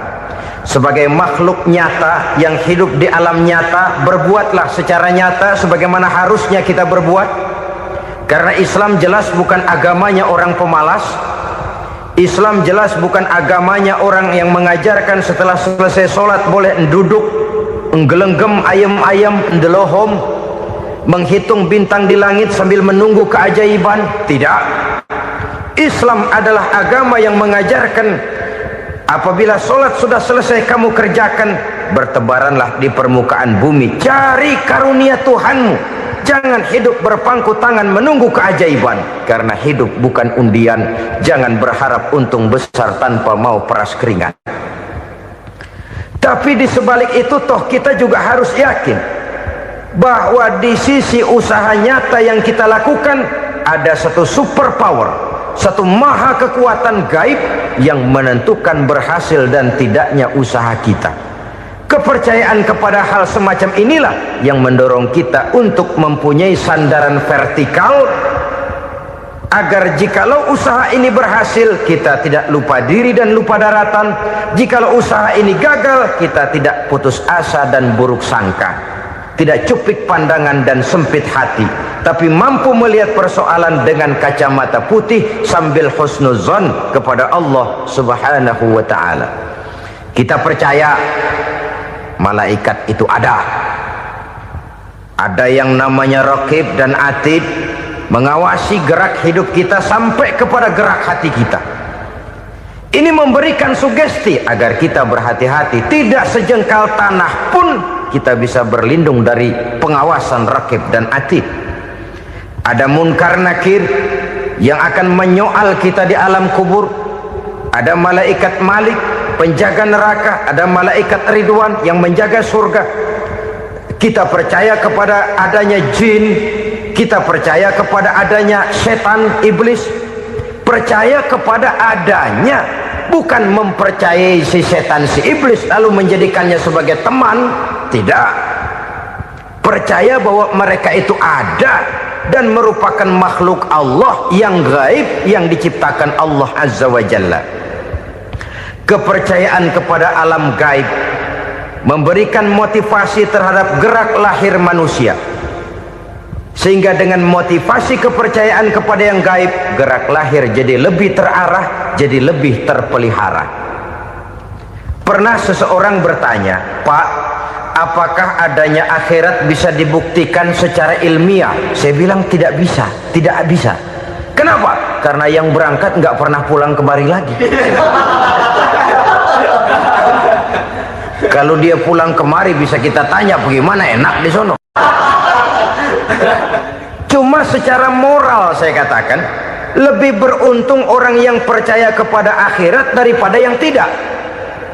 Sekarang saudara percaya akhirat ada, lalu saudara baik-baik di dunia, Sholat, puasa, zakat, menolong orang lain, menebarkan kebajikan. Saudara mati, andai kata akhirat tidak ada, toh dalam hidup saudara sudah berbuat baik, paling tidak nama saudara akan dikenang sebagai orang baik. Sebaliknya, saudara percaya, kata saya, bahwa akhirat tidak ada, lalu hidup semau-maunya, tenggelam dalam maksiat dan munkarat, menentang Allah, tidak mau ruku dan sujud. Lalu saudara mati, kemudian akhirat ada, ayo mau apa? Bekal tidak punya. Jadi secara moral lebih beruntung orang yang percaya kepada adanya akhirat daripada yang tidak percaya. Dan itu alam gaib yang tidak bisa dibuktikan secara eksat. Jangankan untuk membuktikan seperti itu, dalam kehidupan sehari-hari saja yang kita rasakan tidak selalu berbentuk toh. Angin, bagaimana sih bentuknya angin? Kita tidak tahu. Merah, buktinya kalau dikerok merah. Yang merah itu kulit, yang kulit kita bukan anginnya. Sakit, rasa sakit itu ada, tapi bagaimana bentuk sakit kita nggak pernah tahu. Kalau kita makan cabai pedas, bagaimana bentuk pedas itu tidak ada, tapi rasa ada. Bentuk pedas hijau, cabainya bukan pedasnya. Tidak semua yang kita rasakan bisa kita gambarkan dalam bentuk yang konkret. Oleh karena itu, sekali lagi bahwa kepercayaan kepada alam yang gaib mampu memberikan satu sugesti yang menata kehidupan seseorang lebih lurus, lebih terarah, dan lebih terkendali. Maka wajar kalau kepercayaan kepada yang gaib mengantarkan seseorang untuk meraih kemenangan. Kenapa?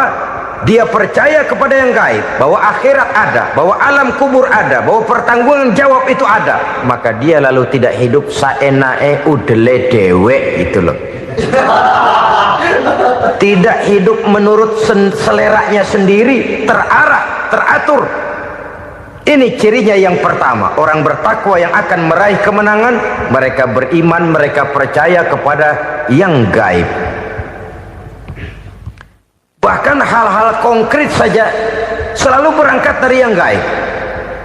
Saudara-saudara, para remaja, para pemuda sekarang ini tidak pernah tahu toh siapa yang akan jadi teman hidup saudara. Kita bisa saja ngerancang, mentargetkan, tapi toh akhirnya yang namanya jodoh bukan kekuasaan kita. Rezeki di luar kemampuan kita. Begitu juga ajal, maut, jodoh, ajal adalah contoh-contoh konkret bahwa pada akhirnya yang gaiblah yang menentukan. Bertahun-tahun ngelancong, emang jodoh seret nggak jadi.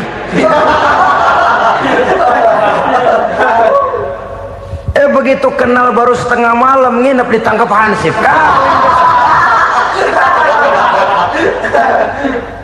Hal-hal semacam itu kadang-kadang kita berpikir suuzon, gilet, perempuannya cakep banget, lakinya rebek amat. Memang begitulah jodohnya. Memang begitulah jodohnya. Saudara hadirin ma'asyiral muslimin yang saya hormati, jadi hal-hal yang konkret saja kita yakini sepenuhnya ditentukan oleh satu superpower yang gaib itu tadi. Dari sanalah segala ketentuan itu berangkat, dan kesanalah segalanya akan kembali. Maka kepercayaan kepada yang gaib meluruskan gerak hidup seseorang, dan itu akan mengantarkan dia kepada meraih kemenangan. Satu. Yang kedua, wa yuqimuna shalah. Orang bertakwa yang akan meraih kemenangan itu adalah orang-orang yang mendirikan sholat. Kenapa sholat mengantarkan orang untuk meraih kemenangan? Yang jelas, inna sholata tanha anil fahsya'i wal munkar. Sholat mampu mencegah manusia dari perbuatan keji dan munkar. Banyak filsafat hidup yang terkandung di dalam sholat ini. Sejak kita wudhu sampai kita menghadap ke arah kiblat, sampai kita melakukan gerak-gerak sholat, bacaan-bacaan yang ada di dalam sholat, lalu sampai kepada mengucapkan salam. Banyak filsafat hidup yang terkandung di dalam sholat. Umpamanya saja, setelah takbiratul ihram mulai kita dengan solat dalam posisi berdiri, diajarkan dalam kitab-kitab fikih agar kita melihat ke arah tempat sujud. Ini kan filsafat kehidupan. Kalau kamu solat dalam posisi berdiri, lihat tempat sujud. Jangan solat mata jelalatan, sebab nanti bisa mengurangi kekhusyuan. Jadi wajar kalau yang dikatakan bahwa yang paling afdol adalah shaf yang di depan. Kenapa? Secara harfiah pengertiannya akan lebih mengundang kekhusyuan. Kenapa? Kalau kita di shaf paling depan di masjid umpamanya paling banter kita lihat tembok. Tapi kalau kita shaf di tengah atau di belakang, orang-orang di depan kita pun akan kelihatan. Yang bajunya loreng, yang bajunya genggang, yang bajunya macam-macam. Kita lihat, kadang-kadang kita pikirin, ada yang bajunya bolong. Kita sholat tapi dalam hati, nih orang bajunya robek yang nggak tahu apa. Ada saja hal-hal yang mengusik kekhusyuan kita. Oleh sebab itu diajarkan dalam posisi berdiri, lihat, arahkan pandangan matamu kepada tempat sujud. Ini kan filsafat kehidupan. Maksudnya apa? Kalau lagi diri lihat dong tempat sujud. Kalau udah di atas ingat dong sama yang bawah. Kalau sudah tinggi ingat dong dari mana kamu berangkat. Kalau sudah berkuasa bantu dong yang lemah. Kalau sudah kaya santuni dong yang miskin. Kalau sudah alim bimbing dong yang awam. Ini filsafat kehidupan. Dalam posisi berdiri kau lihat tempat sujud. Ini akan melahirkan kepekaan sosial di mana seseorang mau tahu kepada orang lainnya. Bagaimanapun kaya kita, tinggi pangkat dan jabatan kita, jikalau hidup hanya untuk kepentingan perut sendiri saja, rasanya belum membawa manfaat di dalam kehidupan kita. Tapi efek yang tertinggi sesungguhnya, solat mencegah manusia dari perbuatan keji dan munkar.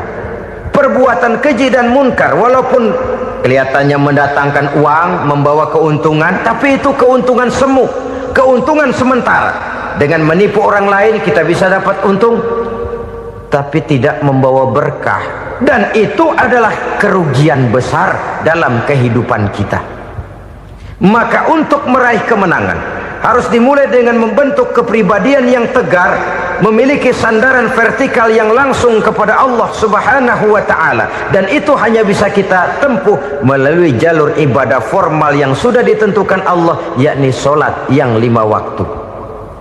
Untuk memperkuat itu ada solat-solat sunnah, rawatib, nawafil sebagai terminal kontrol cadangan untuk memelihara stabilitas temperatur batin di dalam kita berhubungan dengan zat yang maha gaib, yaitu Allah Subhanahu wa ta'ala. Orang sering bertanya, Pak, itu tetangga saya nggak sholat, duitnya nggak habis-habis, Pak. Nggak sholat tapi mobilnya tambah terus, nggak sholat tapi usahanya makin maju. Tapi di sisi lain ada orang yang rajin sholat, rezekinya butak bener. Anaknya mana kurus, mana korengan. Saudara hadirin ma'asyiral muslimin rahimakumullah, harus saya katakan bahwa solat memang bukan untuk cari duit. Solat adalah sandaran vertikal kita kepada Allah.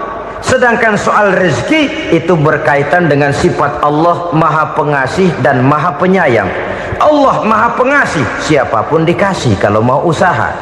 Allah maha penyayang, tidak semua orang disayang oleh Allah Azza wa Jalla. Dan belum tentu banyak harta itu merupakan nikmat. Mungkin juga istidraj. Artinya istidraj itu dikasih tapi diambulin, kalau bahasa Betawinya itu. Dikasih tapi diambulin, itu bukan merupakan nikmat sesungguhnya, lebih merupakan azab dari Allah Subhanahu wa ta'ala.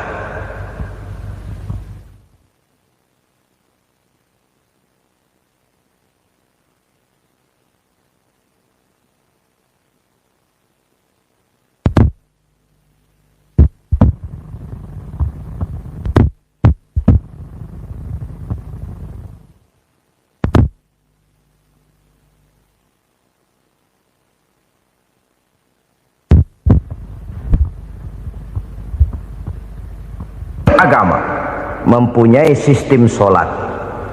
Dan kita umat Islam telah dituntun oleh Allah Subhanahu wa ta'ala yang wajibnya 5 kali dalam sehari semalam mendirikan sholat.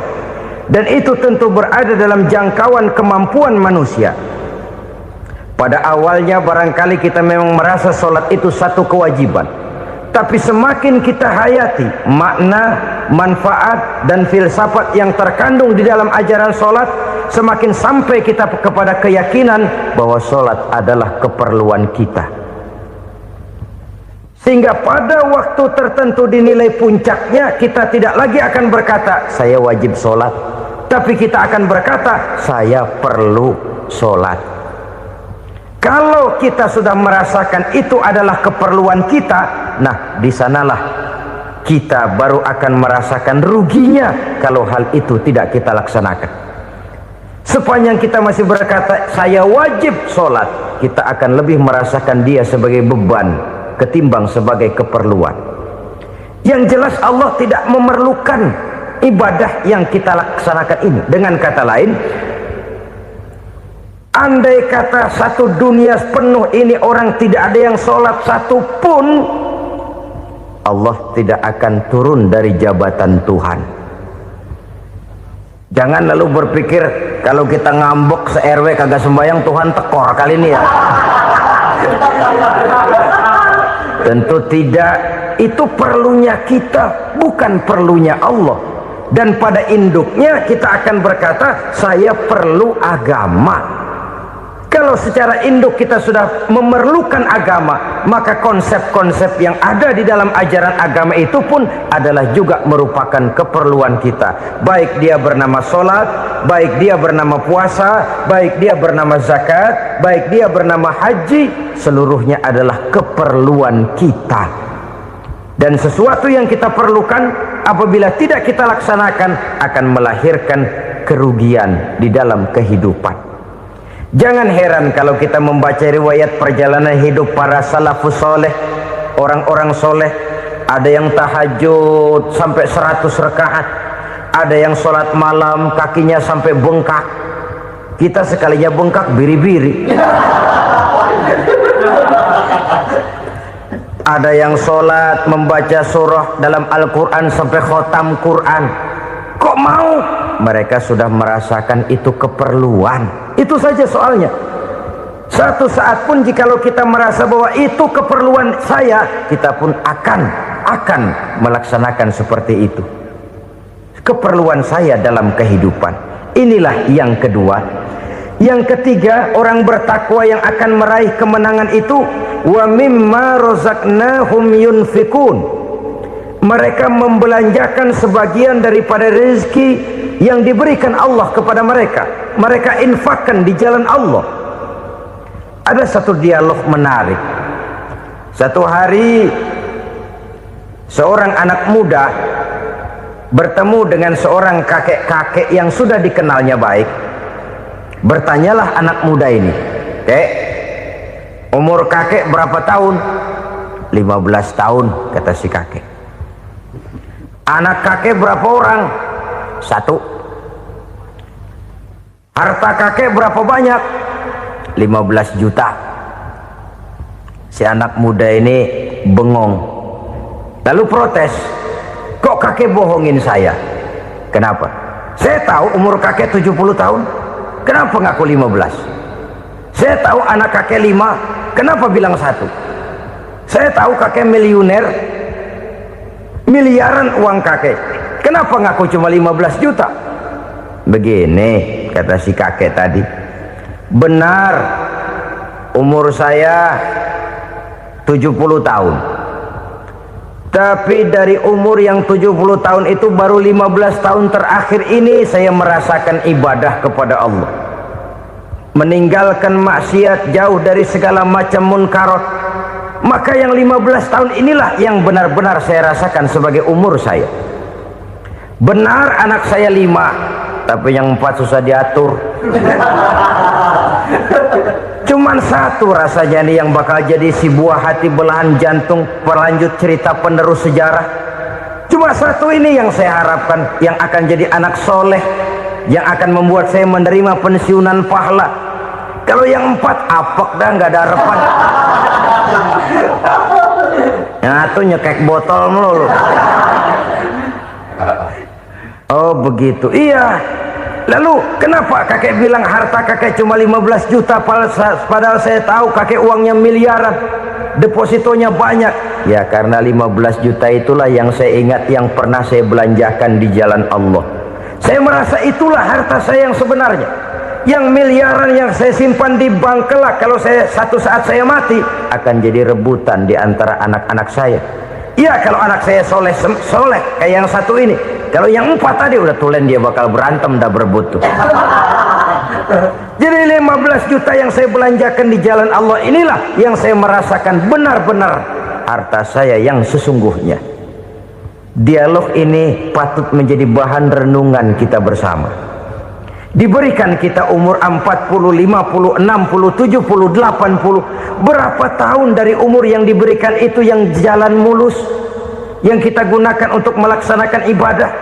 Banyak harta kita simpan di bank, di lemari, di dompet, di tas. Tapi berapa yang sudah kita depositokan di jalan Allah yang akan menemani kita di hari kita kembali nanti?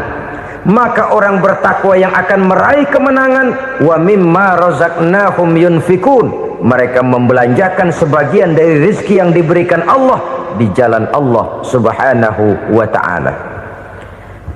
Ma'asyiral muslimin rahimakumullah, zahirnya memang kita memberikan kepada orang lain, tapi hakikatnya kita menyimpan untuk diri kita sendiri.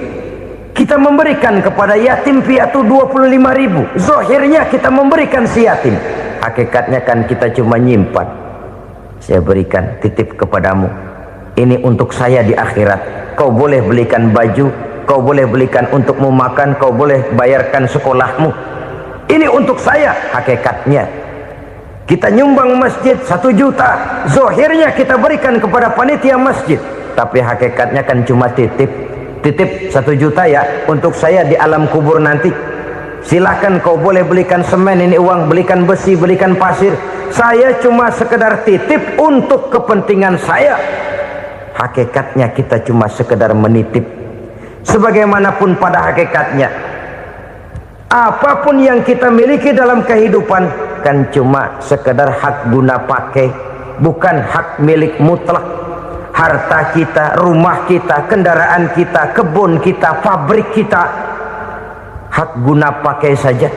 Hak milik mutlak cuma untuk Allah subhanahu wa ta'ala. Saudara-saudara kaum muslimin rahimakumullah, ini yang ketiga. Kemudian yang keempat, orang-orang bertakwa yang akan meraih kemenangan, allazina yu'minuna bima unzila ilaika, mereka yang beriman, mereka yang percaya kepada apa yang telah diturunkan kepadamu Muhammad, ay Al-Quran, yakni Al-Quranul Karim. Setelah percaya kepada yang gaib, mendirikan solat, kemudian menginfakkan sebagian dari rezeki yang diberikan Allah, mereka juga lalu percaya kepada yang diturunkan terhadap Nabi, yaitu tidak lain Al-Quranul Karim. Sekali lagi di sini, percaya bukan hanya sekedar percaya saja, tetapi percaya lalu menjadikan Al-Quran itu sebagai pedoman hidup. Sebab memang Al-Quran itu adalah GBHM, garis-garis besar haluan muslim. Apa yang harus kita lakukan, apa yang harus tidak kita lakukan, bagaimana mestinya kita bertingkah laku dan berbuat, seluruhnya tercantum di dalam Al-Quranul Karim. Itu sebabnya ketika satu hari Aisyah ditanya bagaimana akhlak Rasul, beliau menjawab, kana Rasulullah sallallahu alaihi wasallam khuluquhul Quran. Akhlak daripada Rasulullah tidak lain adalah Al-Quran. Jawaban simpel ini memberikan gambaran bahwa keseluruhan daripada konsepsi Quran sudah diterjemahkan dalam kehidupan Rasulullah sallallahu alaihi wasallam.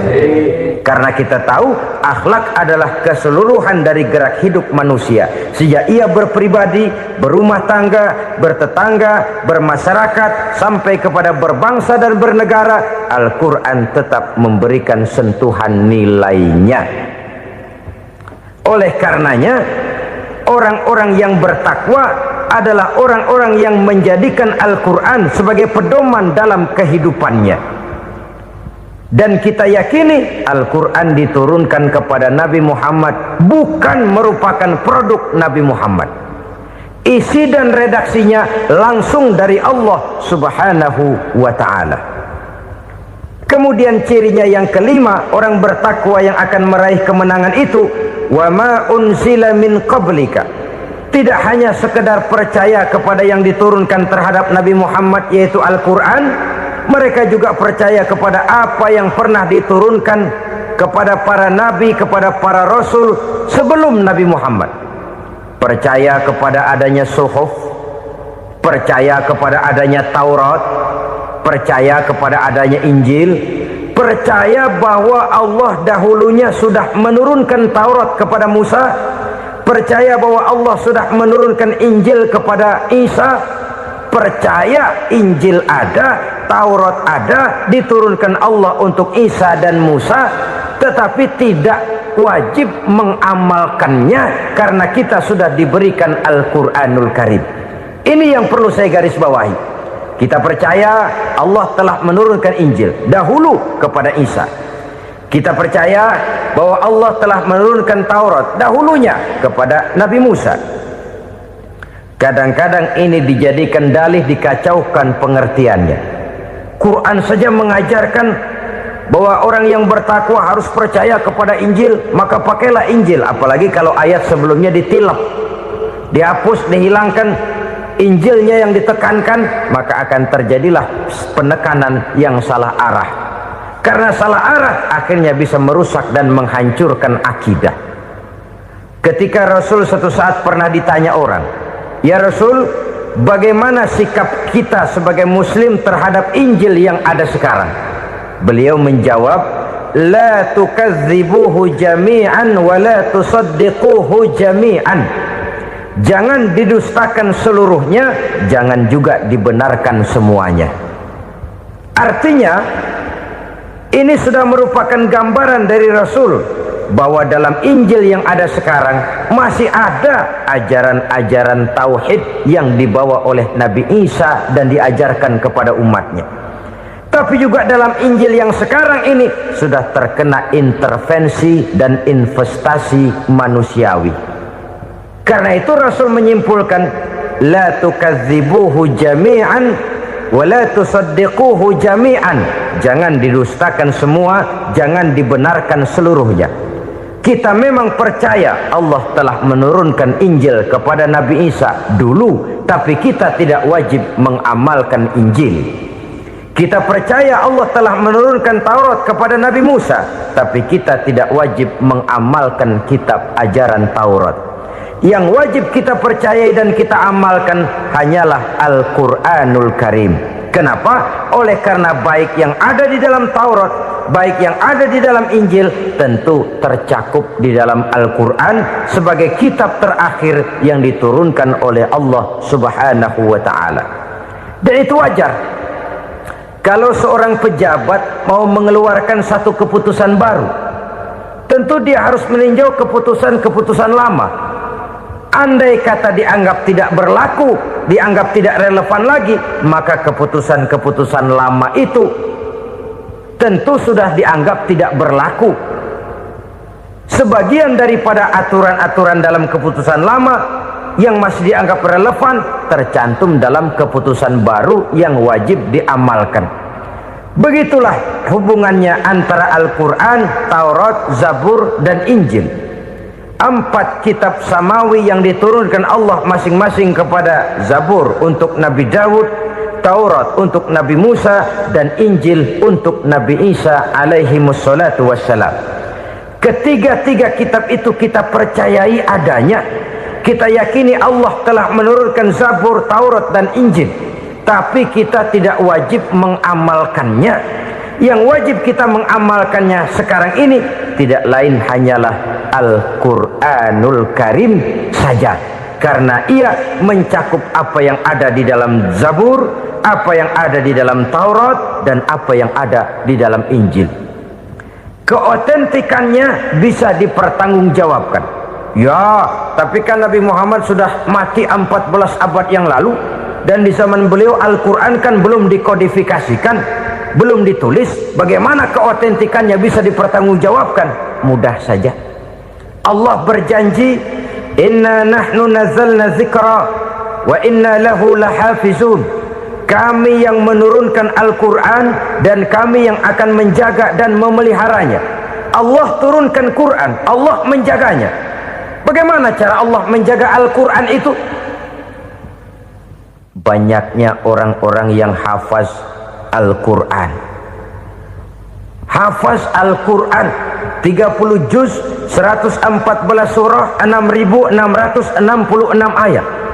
Sehingga jangankan satu kata, jangankan satu ayat, satu kalimat saja berubah sudah akan timbul reaksi dan mudah dimengerti. Kenapa? Banyak orang-orang yang hafaz Al-Quran. Sedangkan pada setiap akhir tahun biasanya malaikat Jibril selalu mengadakan checking terhadap ayat-ayat yang diturunkan pada waktu itu. Di zaman Nabi sendiri sudah ada usaha kodifikasi.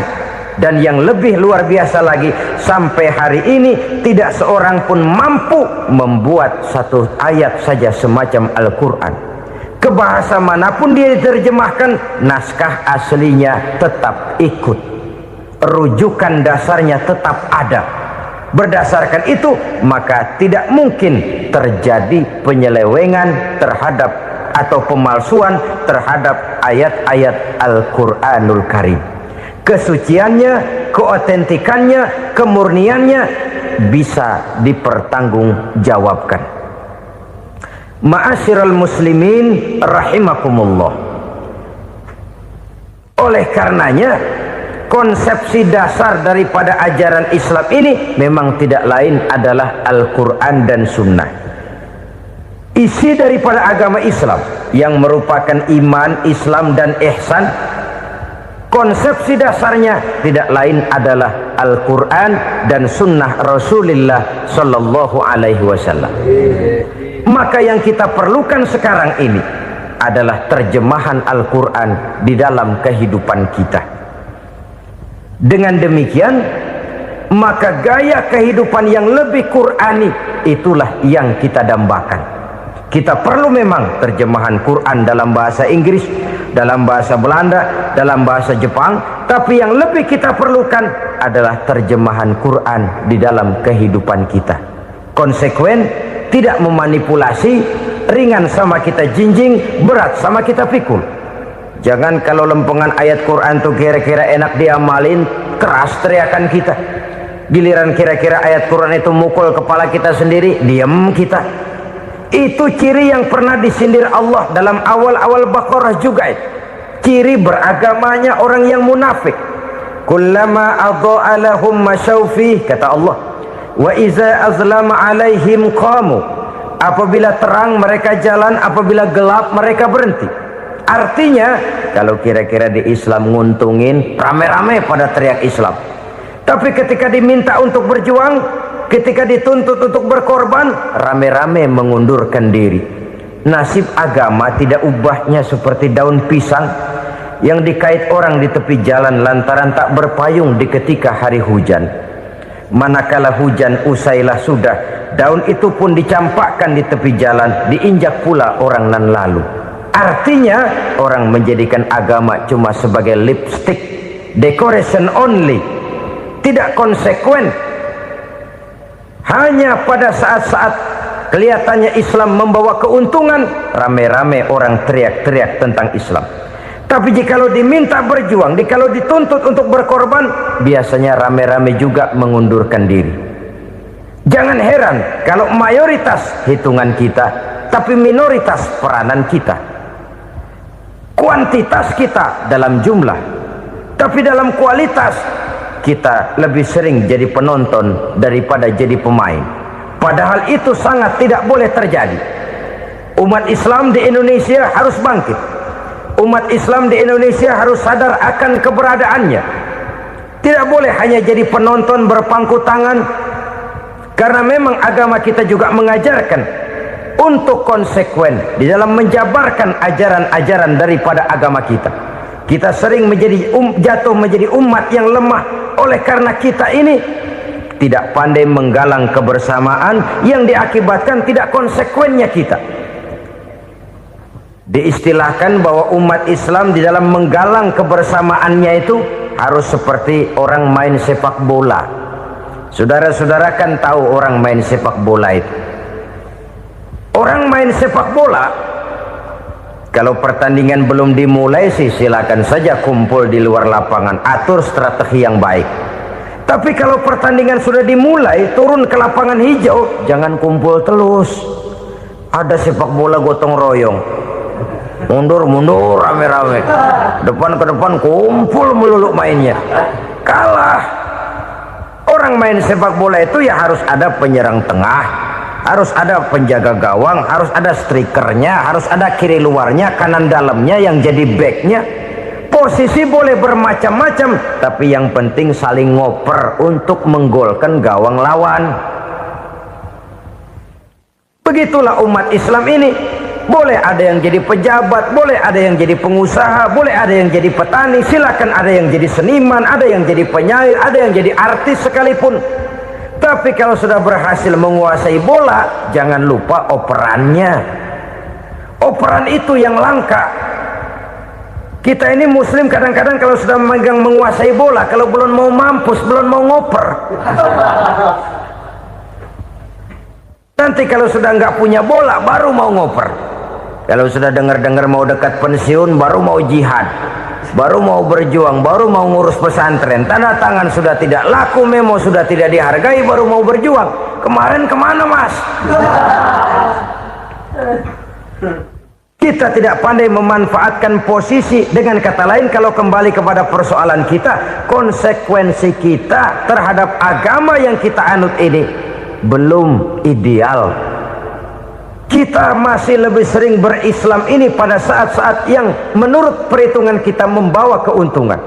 Tapi kalau diminta berjuang, dituntut berkorban, yang itu pun hakikatnya adalah untuk kepentingan kita juga. Allah tidak pernah menuntut kita untuk jihad bagi kepentingan Allah, itu tidak. Berjuang menegakkan agama Allah, apakah untuk kepentingan Allah? Tidak. Untuk kepentingan kita. Sebab nilai-nilai jihad itu pada akhirnya akan membawa kita kepada satu kebahagiaan. Setidaknya kalau tidak di dunia, tentu di akhirat sebagai syahid. Oleh karena itu, pada bagian akhir ini saya ingin mengajak, marilah kita konsekuen. Sekali kita berkitabkan Al-Quranul Karim, mari dia kita jadikan pedoman. Jangan cuma kita jadikan sebagai penghias dinding, pelengkap rumah, bahwa di rumah kita ada Al-Quran, tapi yang baca kecoa. Habis pada bolong tuh Quran.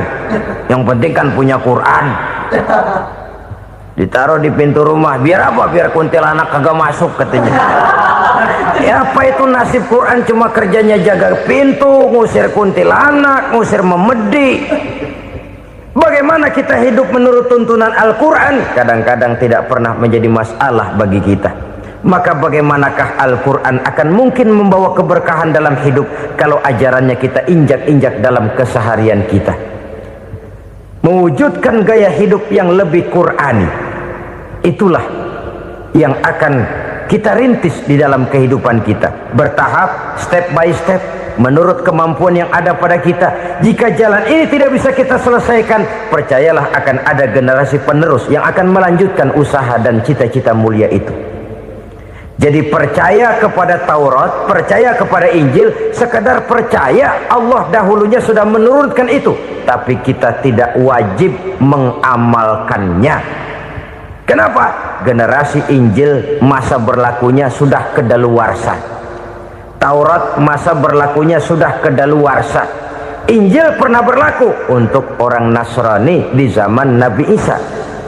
Taurat pernah berlaku untuk orang Yahudi di zaman Nabi Musa. Setelah generasinya berlalu, datang Rasul penutup yang membawa Al-Quranul Karim, maka Al-Quran itulah yang berlaku menjadi pedoman sampai hari akhir nanti. Jangan jauh dari Al-Quran, karena apabila ini kita lakukan, maka kita akan kembali kepada satu gaya hidup yang jauh dari tuntunan agama, dan itu artinya kita akan semakin jauh untuk meraih kemenangan. Saudara-saudara kaum muslimin rahimakumullah, yang keenam, yang terakhir, orang-orang bertakwa yang akan meraih kemenangan itu wabil akhirati hum yuqinun. Mereka percaya, mereka yakin seyakin-yakinnya akan adanya hari akhir, di mana seseorang akan mempertanggungjawabkan seluruh perbuatannya di dalam hidup ini, dan tidak ada satu perbuatan yang bagaimana kecilnya sekalipun yang tersembunyi dalam pandangan manusia yang tidak akan dibukakan persoalannya di mahkamah Qadi Rabbul Jalil di akhirat nanti. Itulah sebabnya maka percaya kepada akhirat disebut secara khusus. Padahal di awal tadi sudah dijelaskan yu'minuna bil ghaib, percaya kepada alam gaib, dan alam gaib ini termasuk akhirat. Kenapa pada bagian akhir disebut lagi akhirat? Karena ternyata bahwa kepercayaan kepada adanya akhirat merupakan induk dari kepercayaan terhadap adanya malaikat, setan, jin, dan lain sebagainya, dan akan lebih memberikan sugesti dalam kehidupan manusia untuk meluruskan gerak hidupnya. Jikalau satu saat tergerak hati akan berbuat kejahatan, ingin mencuri, sadarlah, awas ada akhirat. Sebab kalau kita cuma teriak awas ada polisi, itu cuma tertunda sementara. Begitu polisi meleng, embat. Kalau kita ingin berbuat jahat cuma berteriak awas ada hansip, cuma sementara ketika hansip itu ada. Tapi kalau ceritanya awas ada akhirat, mau menyeleweng awas ada akhirat, mau berjudi awas ada akhirat, mau mencuri awas ada akhirat. Keyakinan yang akan meluruskan gerak hidup manusia sehingga gerak itu jadi lebih terarah dan terkontrol, tidak merugikan baik diri sendiri, lebih-lebih orang lain. Ternyata bahwa kepercayaan kepadanya adanya hari akhirat sanggup menjadi sumber daya kontrol dari kehidupan manusia, sehingga ia tidak terjebak dalam perbuatan maksiat dan munkarat. Saudara-saudara kaum muslimin, inilah saja yang kita bicarakan pada pertemuan kali ini. Semoga Allah subhanahu wa ta'ala memberikan kekuatan zahir dan batin kepada kita untuk dapat meraih kemenangan dengan beriman kepada yang gaib, mendirikan solat, membelanjakan sebagian dari rezeki yang diberikan Allah, percaya kepada Al-Quran, beriman kepada kitab-kitab yang diturunkan sebelum Al-Quran, lalu meyakini adanya hari akhirat. Saya percaya kepada sesuatu yang saya mengerti, sesuatu yang boleh dipelajari sejak TK sampai perguruan tinggi, sejak anak-anak sampai kakek nenek. Saya bukan percaya kepada sesuatu yang saya tidak mengerti